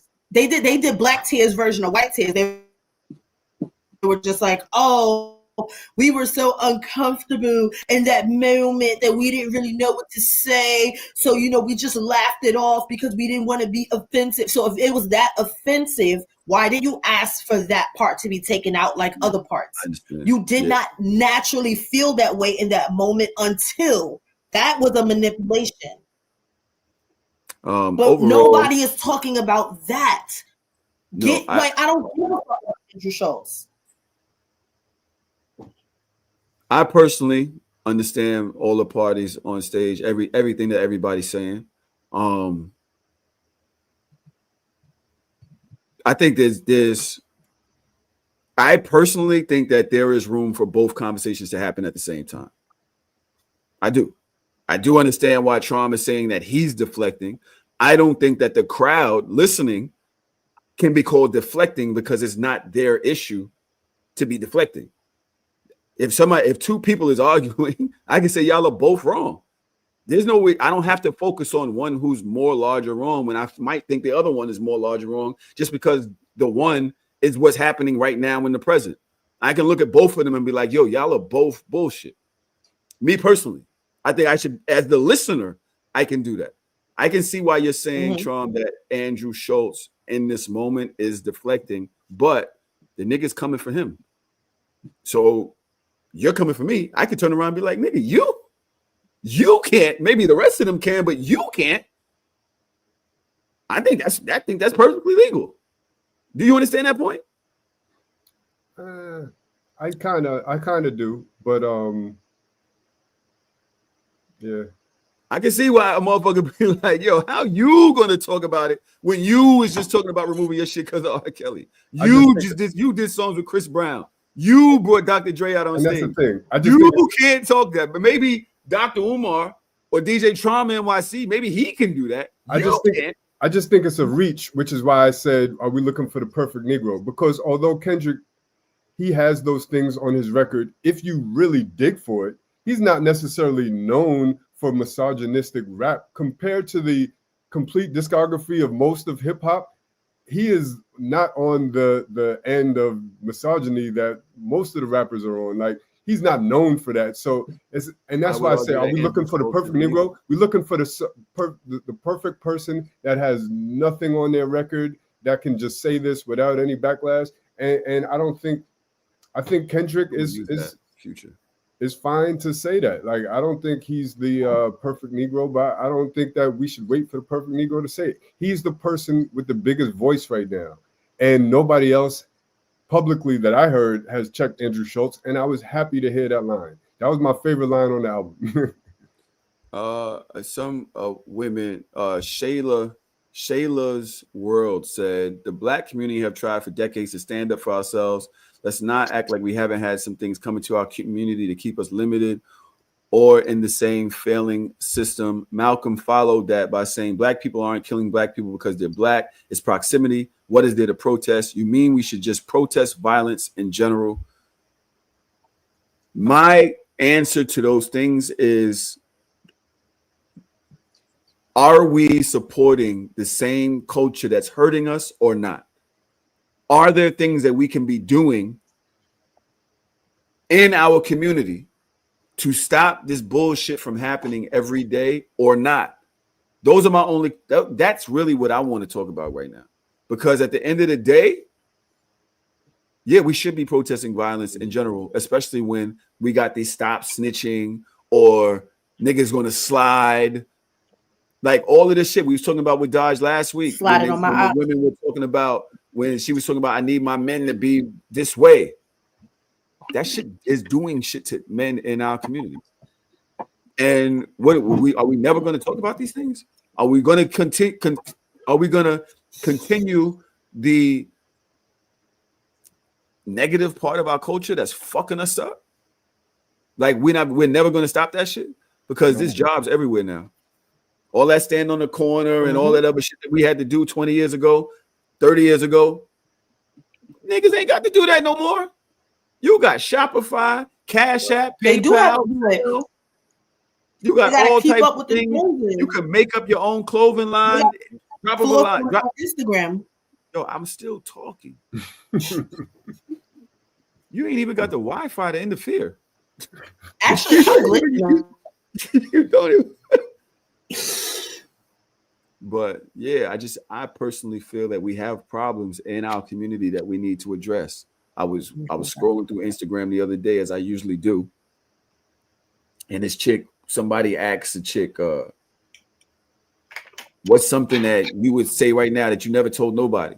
And she said, I would tell my ex that I didn't cheat on him one time. I cheated on him with like 6 or 7 times.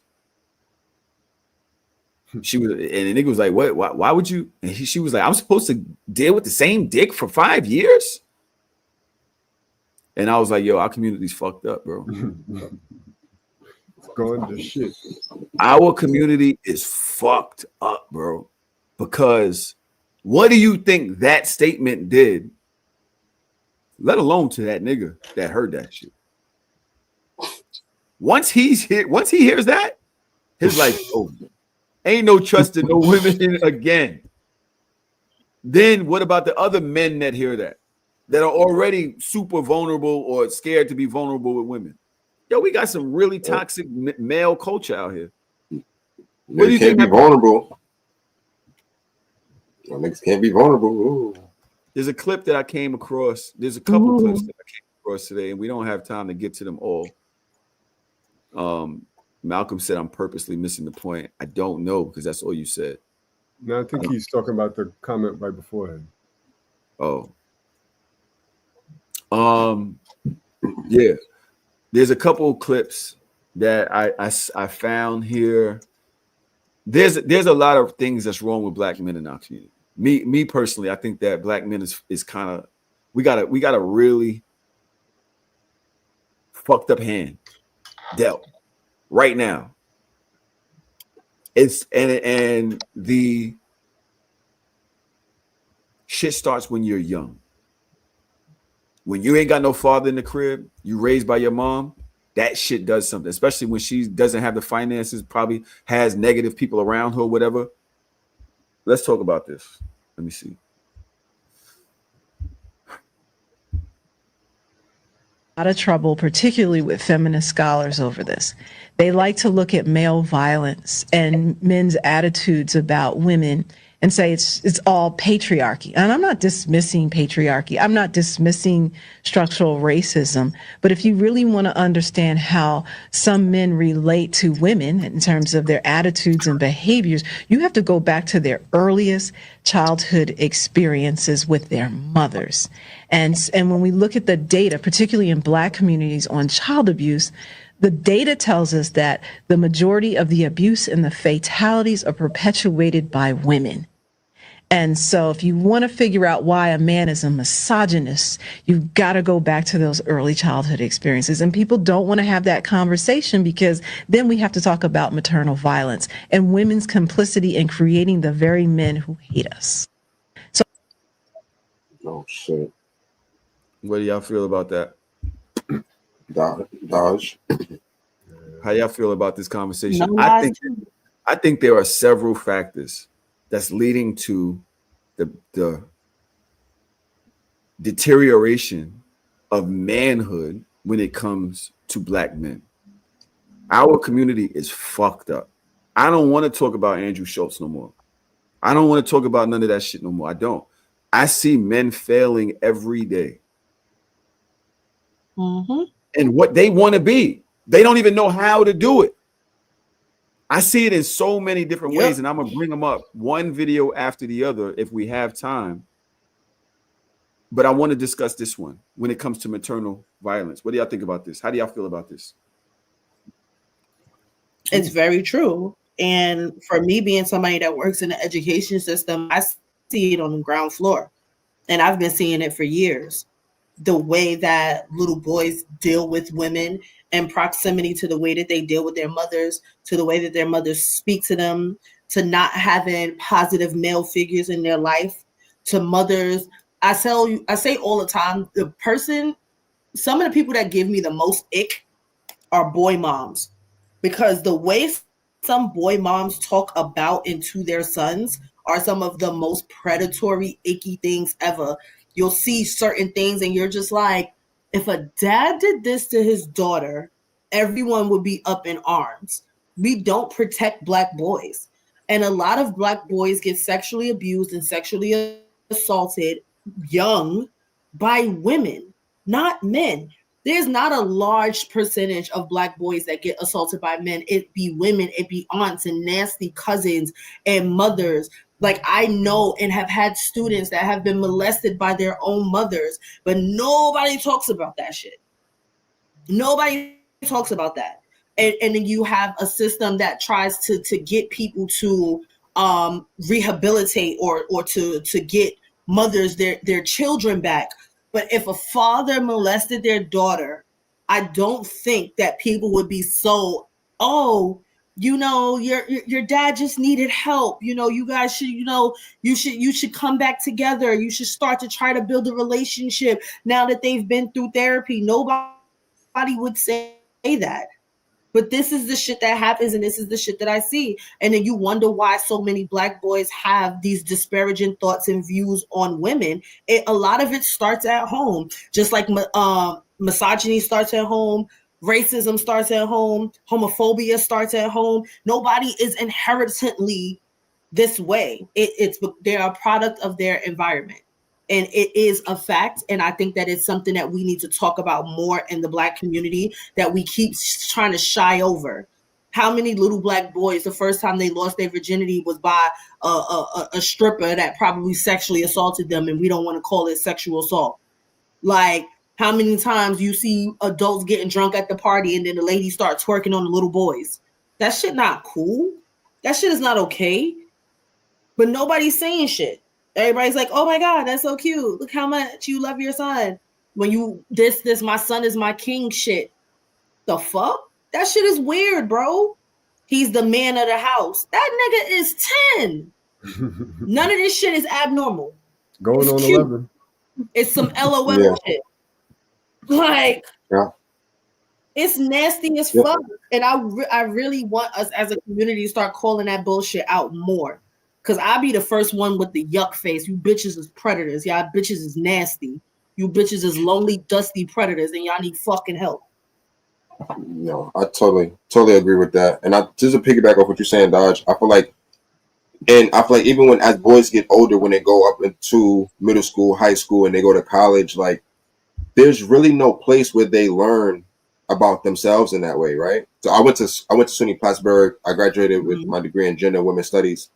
And a lot of men that I spoke to working in programs and events and things like that, they never had anybody teach them about consent, how to handle women, how to deal with women, how to talk to women. Like there's no place like where that's taught, where the information is just readily available. And I didn't realize that until I was in that position and I started to speak to men my age. And some men, not that they didn't want to do the right thing, they genuinely just didn't know how. And then I had to think, just like you're saying, like, yo, this comes from the home. Like, because when you're looking at it, it's like, yo, this is not taught anywhere. There's no programming or anything that's available to boys or Black boys to give them that outlet or that space to communicate these types of things. It's school, it's extracurricular activities, and it's outside stuff. But it's nowhere where they learn about this type of stuff.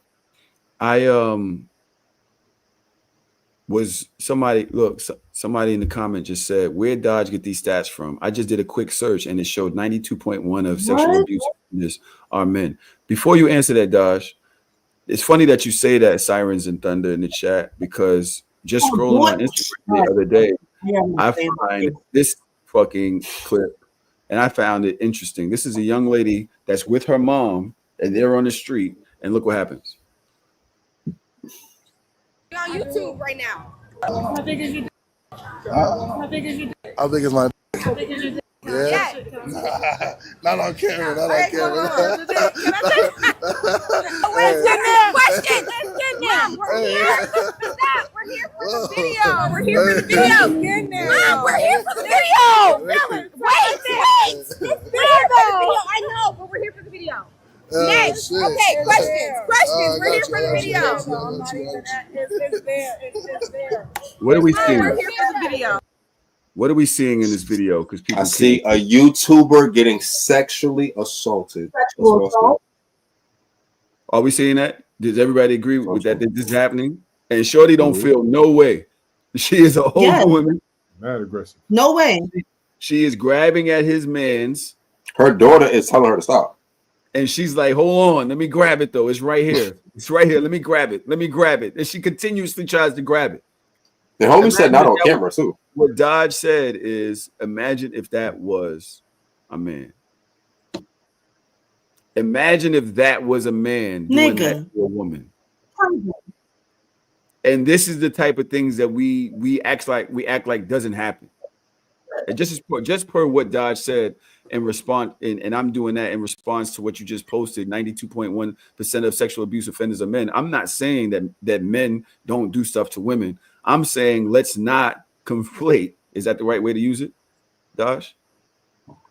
The 2 points and saying shit do be happening to men too. Let's just leave one over here and let's talk about the ones that's happening right now in front of us. The conversation is the shit that happens to men. Yes, I don't know this for certain, but I would imagine that the abuse that happens to men is not as reported. Is not reported as often. Exactly. When it's at the hands of a woman, you know. And that's because of the power situation. The fact that men could cause. I would think men unalive women more, or actually penetrate. Those things. Part of me trigger warning to the women that have been through some shit.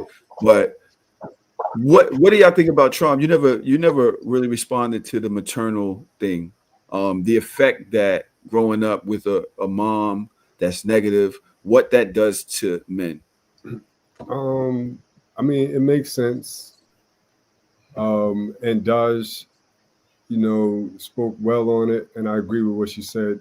So I don't really want to triple down on it, because what I don't want to do is like create a narrative that Black women are should be held accountable for Black men's misogyny. Like, although there's probably some play there, I get that, but you know what I mean? I don't want to like double down on that narrative, because honestly, I just feel like the entire Black family structure needs to be evaluated, and there's things at play everywhere. You know what I mean? Like, we're all accountable somewhere down the line. So I don't want it to create a narrative like, no, Black women are more accountable than Black men. That's not what she was saying, but you know what I mean? I don't want to.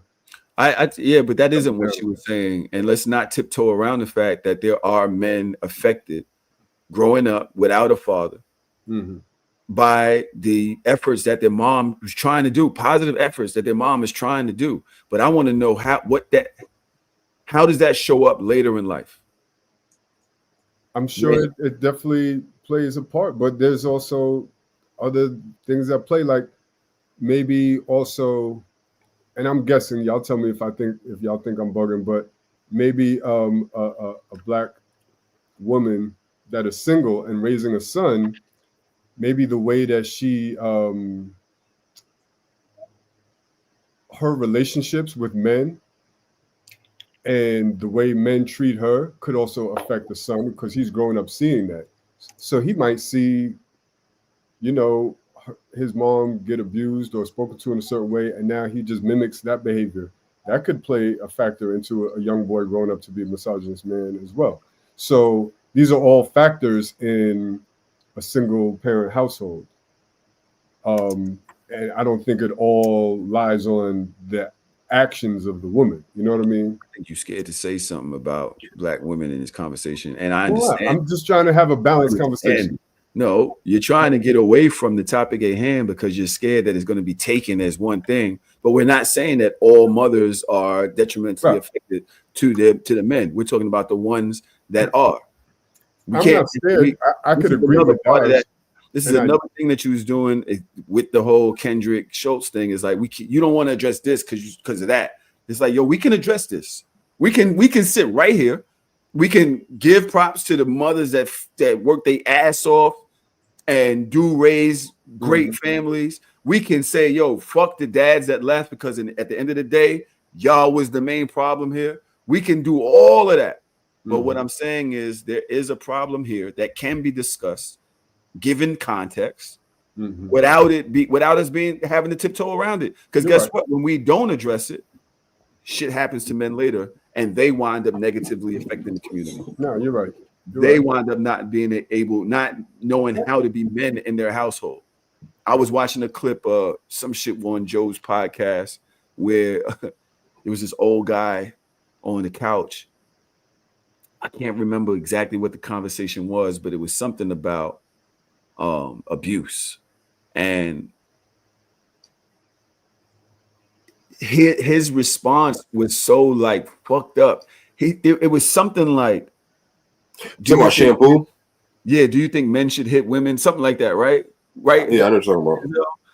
And he was like, so the conversation was, do you think that all abuse is fucked up? Physical abuse, can we say that is fucked up? He was like, I mean, yeah, but let's just say this, right? Say you're yelling at me and I tell you to stop. Don't you think you should fucking stop? It's like, yo, my nigga, where you going with this? Where you going with this? He don't even know that it's wrong. Yeah. He don't even, it's because this shit was indoctrinated in him probably from young. Yeah. This is the way that you deal with that shit. To justify it, yeah. You understand what I'm saying? I want to talk about this with somebody that actually has a play on it. Dodge, you did give a good thing, but I do believe that the shit starts from young. And then I think that this other conversation needs to be had. And that is, where is it? It's right here. About black men and the homosexual conversation that is it is a mess. The phobia as it relates to black men is the elephant in the room. And no one will actually articulate their devastation, right? Because you have to think, like, for a black man, the worst thing to be called is gay. Is gay. Yeah. Something about, you see it everywhere. Yeah, for sure. There's an attack on there's an agenda. Strong black men. But who's the attack coming from? Do you believe there's an attack? How? No, I'm asking. Do you believe? Again, that's my answer. Oh, how? How? Well, I think as people say it, through media, through fashion, through what's acceptable. Because who? Because, like, if you think about it, you see it. Back in our generation, we're this exact same age. We didn't see homosexuality. It's been around since the beginning of the time, but it was your auntie's friend, your uncle's friend. You know what I mean? Yeah. But now it's more in your face, more acceptable. It's more mainstream, actually trendy. You know. Well, the world has gotten smaller, and so now we know that more humans exist, and we're actually we're actually able to see those humans living out their lives. We weren't able to see that before.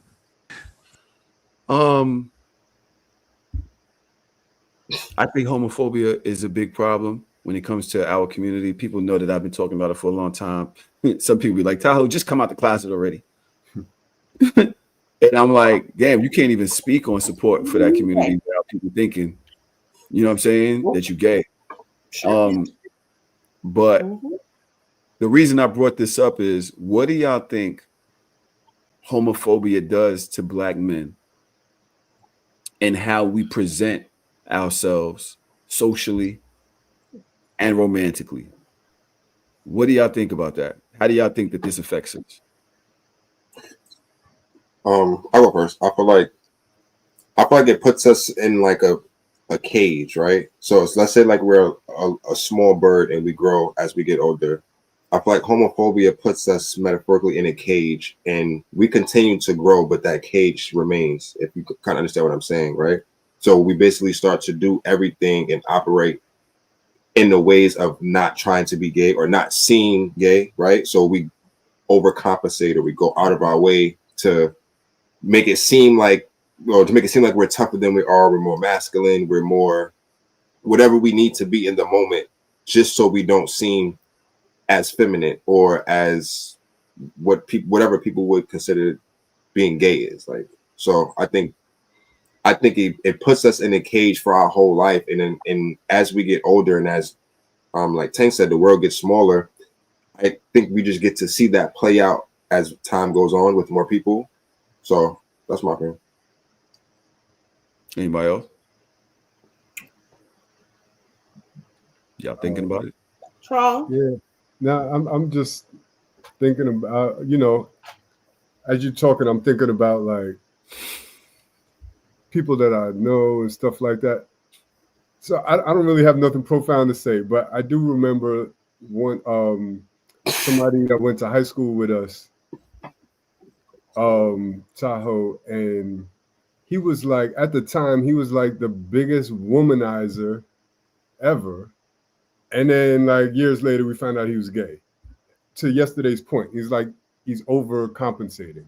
And that could happen through violence, you know what I mean? Overcompensating, I'm not gay, and being extra masculine, or womanizing and that type of abuse or different type of behavior. And it also takes me back to our conversation, I don't know if it was last week or 2 weeks ago, about like giving strangers a hug, and like how Black men are just apprehensive about hugging other men and stuff like that. And it just, homophobia affects us in that way. Like, we're just so guarded, you know what I mean? And when you live life like that, you miss out on a lot, you know? Josh, anything?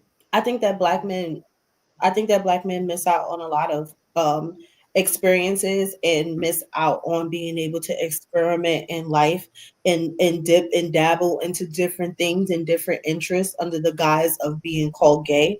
I agree with yesterday and Tron that it does basically put you guys in a box, and you have to be, just by nature, everybody is not an alpha person.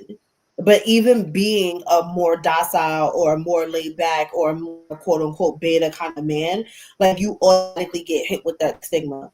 Thinking about old boy that we had on the show a couple of months ago that has the running list of all of the things that make niggas gay, even down to sleeping with too many women, right? Like, it's like y'all can't breathe, y'all can't live, you can't have a full life experience without these certain things. And I think that it's really detrimental. And I really feel bad for y'all most times, because you don't get to live certain experiences because you have to remain in this box or live in this status quo under this guise. Like, I'm a big Black man, I don't do stuff like that because, you know, everybody's going to look at me in a certain type of way. But on the opposing side, well, not the opposing side, I do think that not only has the world gotten smaller, but as Tink said, in ways it has become a little bit more like mainstream. Like, there is not a single show in production that does not have a gay character or some type of gay homosexual undertones or something. And at this point, every show I watch, I just be trying to figure out, all right, so here's a new set of main characters, which one they gonna make gay? Because somebody in the main character crew is gonna be gay. I think that is a beautiful thing because of inclusion, but then I can also understand how a lot of people was like, yo, y'all kind of pushing this shit in our face. Like, it wasn't like this before, and it wasn't, but that's a good thing, because now we have a world where everyone is represented. I'm proud of the fact that you don't have straight men in wigs anymore, passing them off as trans for a character. You could just get a trans girl. Like, they exist. There are trans actors and actresses that exist. Everybody is able or should be able to live the full human experience, because we're humans first, and whomever at the end of the day is going to quote unquote judge us, let that be their job. That's it. JJ says we can't live a full life experience just because we don't want to experiment with our booty hole. My thing was this, with the first conversation that we had about maternal, JJ, I just feel like forget it. Never mind. I wasn't saying nothing.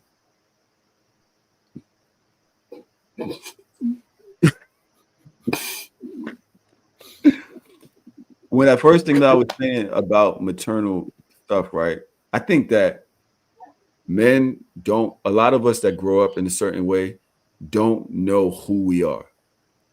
Your moms, and I'm not really as good at speaking as Dodge or Trom or even yesterday, to be honest. I don't know why the fuck I'm the host of the show, but I think that when you don't know who you are, you start trying to emulate what is masculine to you or what's real to you. You don't want to be the outcast. The outcast. We've all seen the motherfucker that everybody laughs at or talks about. We talk about the men and we talk about the women. He not getting no box. Niggas not respecting them. So you don't want to be like that. You know what I'm saying? So you start coming off a certain way because you don't want to be like that. Now, when you add homophobia to the situation, now it's like, yo, there's certain things that I'm never gonna play with. You never gonna play with me like that. And I'm gonna ostracize the other people so that people know that I'm down with the program. To me, when Dodge was talking about experiment and stuff like that, I wasn't even trying to go there because if you heterosexual, you're heterosexual. Like, it is what it is. Some shit you might like, some shit you might not like. Some niggas don't like kissing like that. That don't make them less heterosexual. It is what it is, right? But at the end of the day is, once you start saying, if I'm looked at like this, I know this happens to me. I'm going to stay in that cage, in that box that yesterday was talking about, so that nobody don't play with me like that. Nobody don't question my masculinity. You especially if you ain't grow up with a dad, you didn't really have an example of what a man was. So that your security or your self-respect or self-understanding, that shit is not there. You grew up with a mom, you know you're not like her. At some point, you start grabbing the belt, and you ain't gonna beat me no more. So whatever you talk about is out of here. I'm gonna listen to these niggas on the other side, outside, or people that I respect in the street, or whatever it may be. I feel like homophobia is a problem. The reason I don't mean to turn y'all off with the conversation, any of y'all that's slightly homophobia tied to the gay conversation. I just feel like that shit is negatively affecting heterosexual men. I feel like homophobia is negatively affecting heterosexual men because you keep questioning what's masculine to you. You keep judging what's masculine to you. And that's keeping you in a space where you cannot enjoy your life fully. And be yourself. I'm not talking about you fucking with other men. I'm not talking about you fucking with other men. I don't fuck with other men. I can't stand niggas. I don't even like the way my own balls look. Like, I don't. Sorry, I did too much. My bad. I'm not taking it back, but I don't. So, but at the end of the day, is now. Anytime a woman calls you gay, you be like, what? Like anytime somebody says anything that's questionable to you, you feel like you got to buck up. You feel like you got to act up. That's a problem. You might not see why that's a problem, but you might not see where womanizing is a problem either.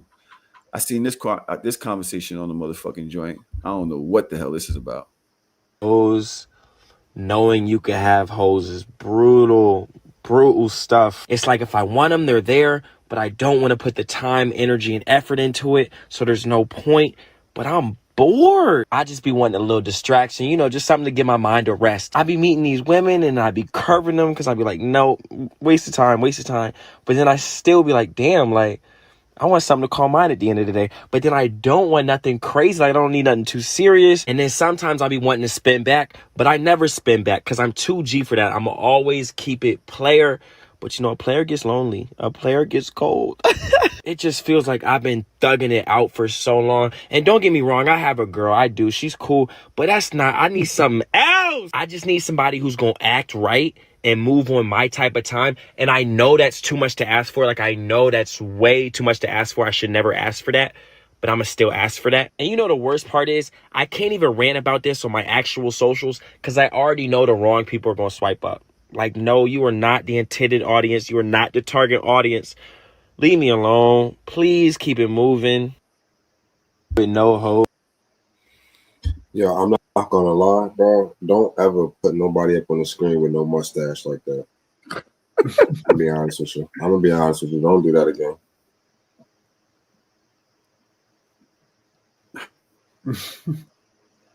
It was the point where the nigga was like, yo, yeah, I got a girl, but I need something else.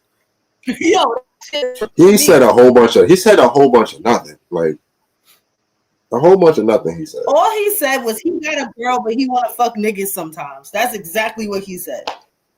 Whoa. When did he say that? That's what he said. No, yo, so we just look, you see? She just did exactly what we've been talking about.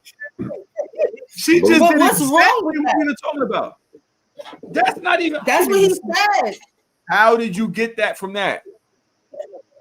He said he needs something else. He needs something different. He don't want to talk to none of these other bitches. He got his own girl. He needs something else. He's looking for something else. He didn't even put it on his real socials because that's not his intended audience. He put it somewhere else because he wanted to be free enough to say what he wanted to fucking say. He wanted to say what he wanted to say with no inhibitions, with no judgment. We listen and we don't judge. I'm here for you, friend. Ironically, Dodge may be right on this one because yo, she's cooking and I'm mad. I was looking at the video. Like, yo, this dude might be gay, but I ain't gonna say nothing because that goes against the whole purpose of this topic.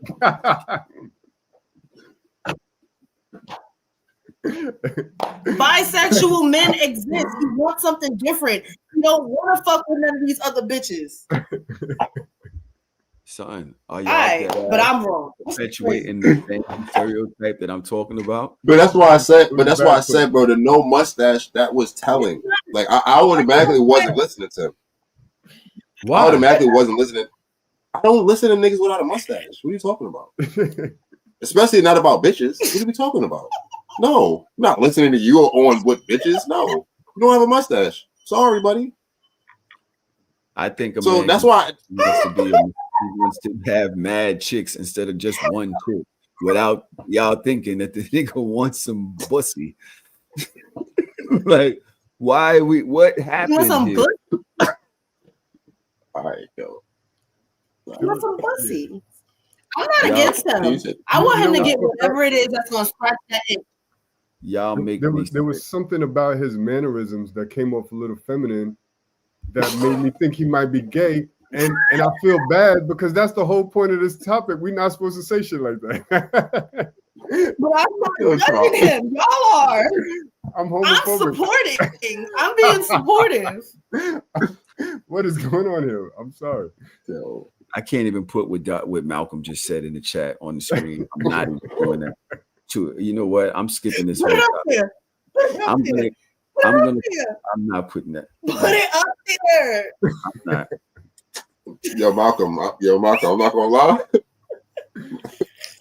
All right, I got one more, and then we getting the hell out of here. I got a damn community call to do. I want to do one with the No Shame Gang as soon as possible. Can we all get on a call real quick? Can we set that up?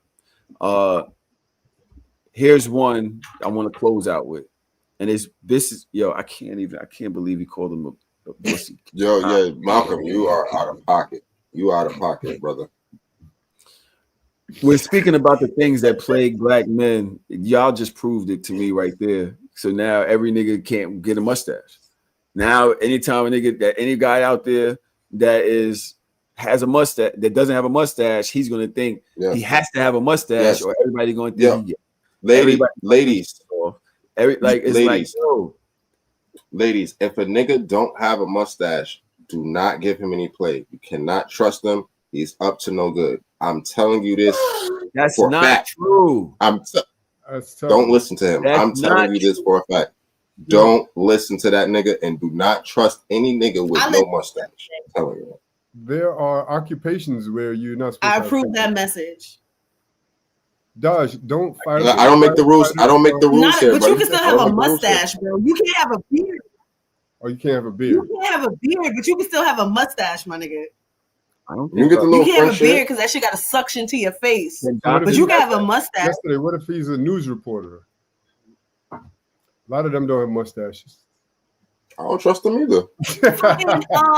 Ron Burgundy had a mustache. Get the fuck out of here. Ron Burgundy? Don't play with me. 72. Oh my God. All right. I'm really sitting here trying to do good things, and y'all said, fuck that. I'm tired of this. Let's get back to the fuckery. So I'm going to play this last video, and we're going to get the hell out of here. I can't stand y'all today. With leadership. Like, women don't get judged for failing. Let's call it what it is. Like, you have a woman who will be in a career or whatever, and let's say that she lose her job and she got to go stay with her parents. She she's not gonna be less marketable. I mean, less desirable on the dating market because she living with her parents. But let a man lose his job. Gotta go stay with his parents, and he ain't driving that Benz no more, or he ain't got that little loft that's in the sky downtown, whatever the case may be. His marketability from a dating perspective drops. Yeah. Men are judged by our results. That's it. That's all. So when you say I'm gonna figure it out, we ain't got a goddamn choice, because if we don't figure it out, there is no safety net. Ain't no safety net. You brother. a bum. You're a bum ass if you. Do y'all agree with that? Yes. Yes. I mean, I don't agree with the sentiment. I agree that's the viewpoint. It is what it is. We're judged by different standards. It is what it is. And part of those standards are because of history. Like, it's only been recent in the last, I don't know, 50 years or so where women work at the same capacity as men. For years, it was like, you know, men go out and work and women hold down the home, and that's what marriage looked like. In the 50s and all that shit, and before that, that's what society looked like. So it's going to take a while for that narrative to change in society, in my opinion. You saying that women didn't work until 1950? Black women have always worked. 1948, exactly. First of all, he said 50 years. Then he said 1950. Black women have always worked, Charm. Always. Is that not true, Trump? Do you not agree that black women have always worked? I think that I'm who talking about who were the seamstresses? Hmm? Who were the seamstresses? Who was doing when there were phone calls and you had to work inside the phone company and shit like that? Was there men doing that? Yeah, black women work because nursing people was work. it? Was there black nurses? I'm talking about societal standards, which in America has taken on the form of white people's standards. We are influenced by European and white people's standards because of where we live and how we grew up, and that does influence our societal standards still to this day. I'm just calling it what it is. I'm not saying that I agree with it or think it's healthy. I'm just saying we're a product of our past in this country. No, that's peace. You agree?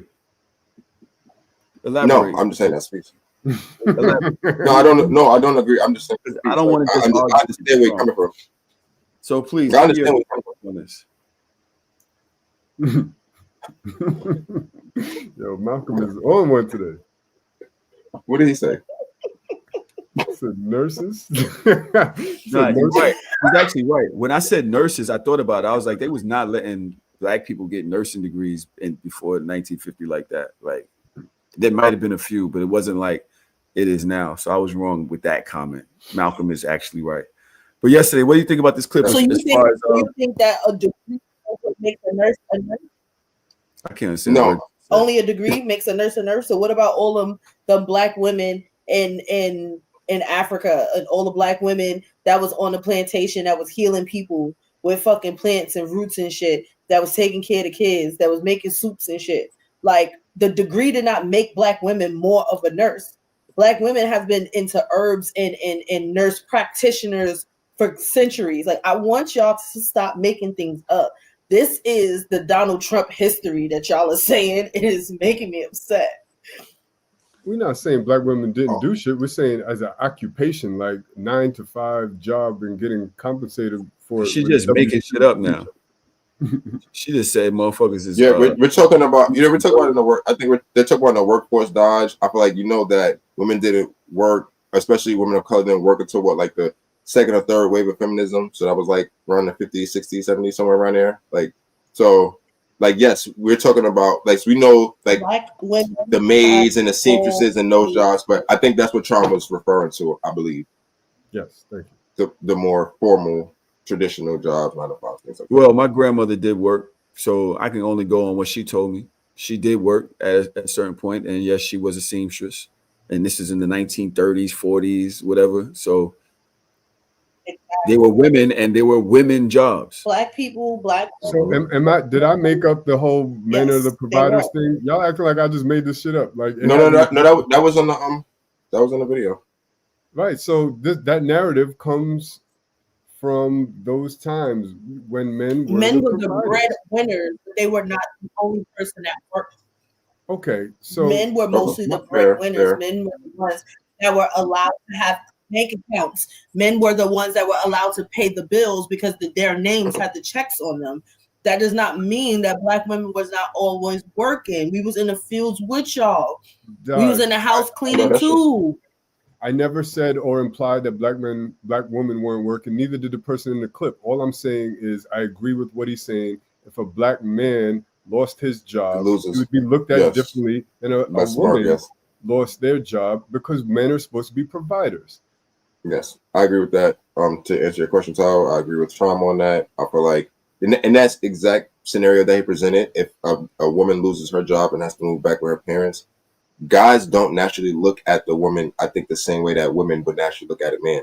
Now, yes, people on both ends can be understanding, but I think overall, the woman is not going to get the same level of, like a guy's still going to deal with her regardless. Niggas not gonna be calling her a bum. Niggas not gonna be calling her. No. Niggas not gonna be calling her. Long as niggas are real. Niggas will be exactly. And them breasts looking nice and her hair is done right. Niggas gonna be real understanding. Grandma crib every other day. Niggas gonna be real understanding. But a chick not going over his grandma crib like that, sliding in, especially not nowadays. Especially not nowadays.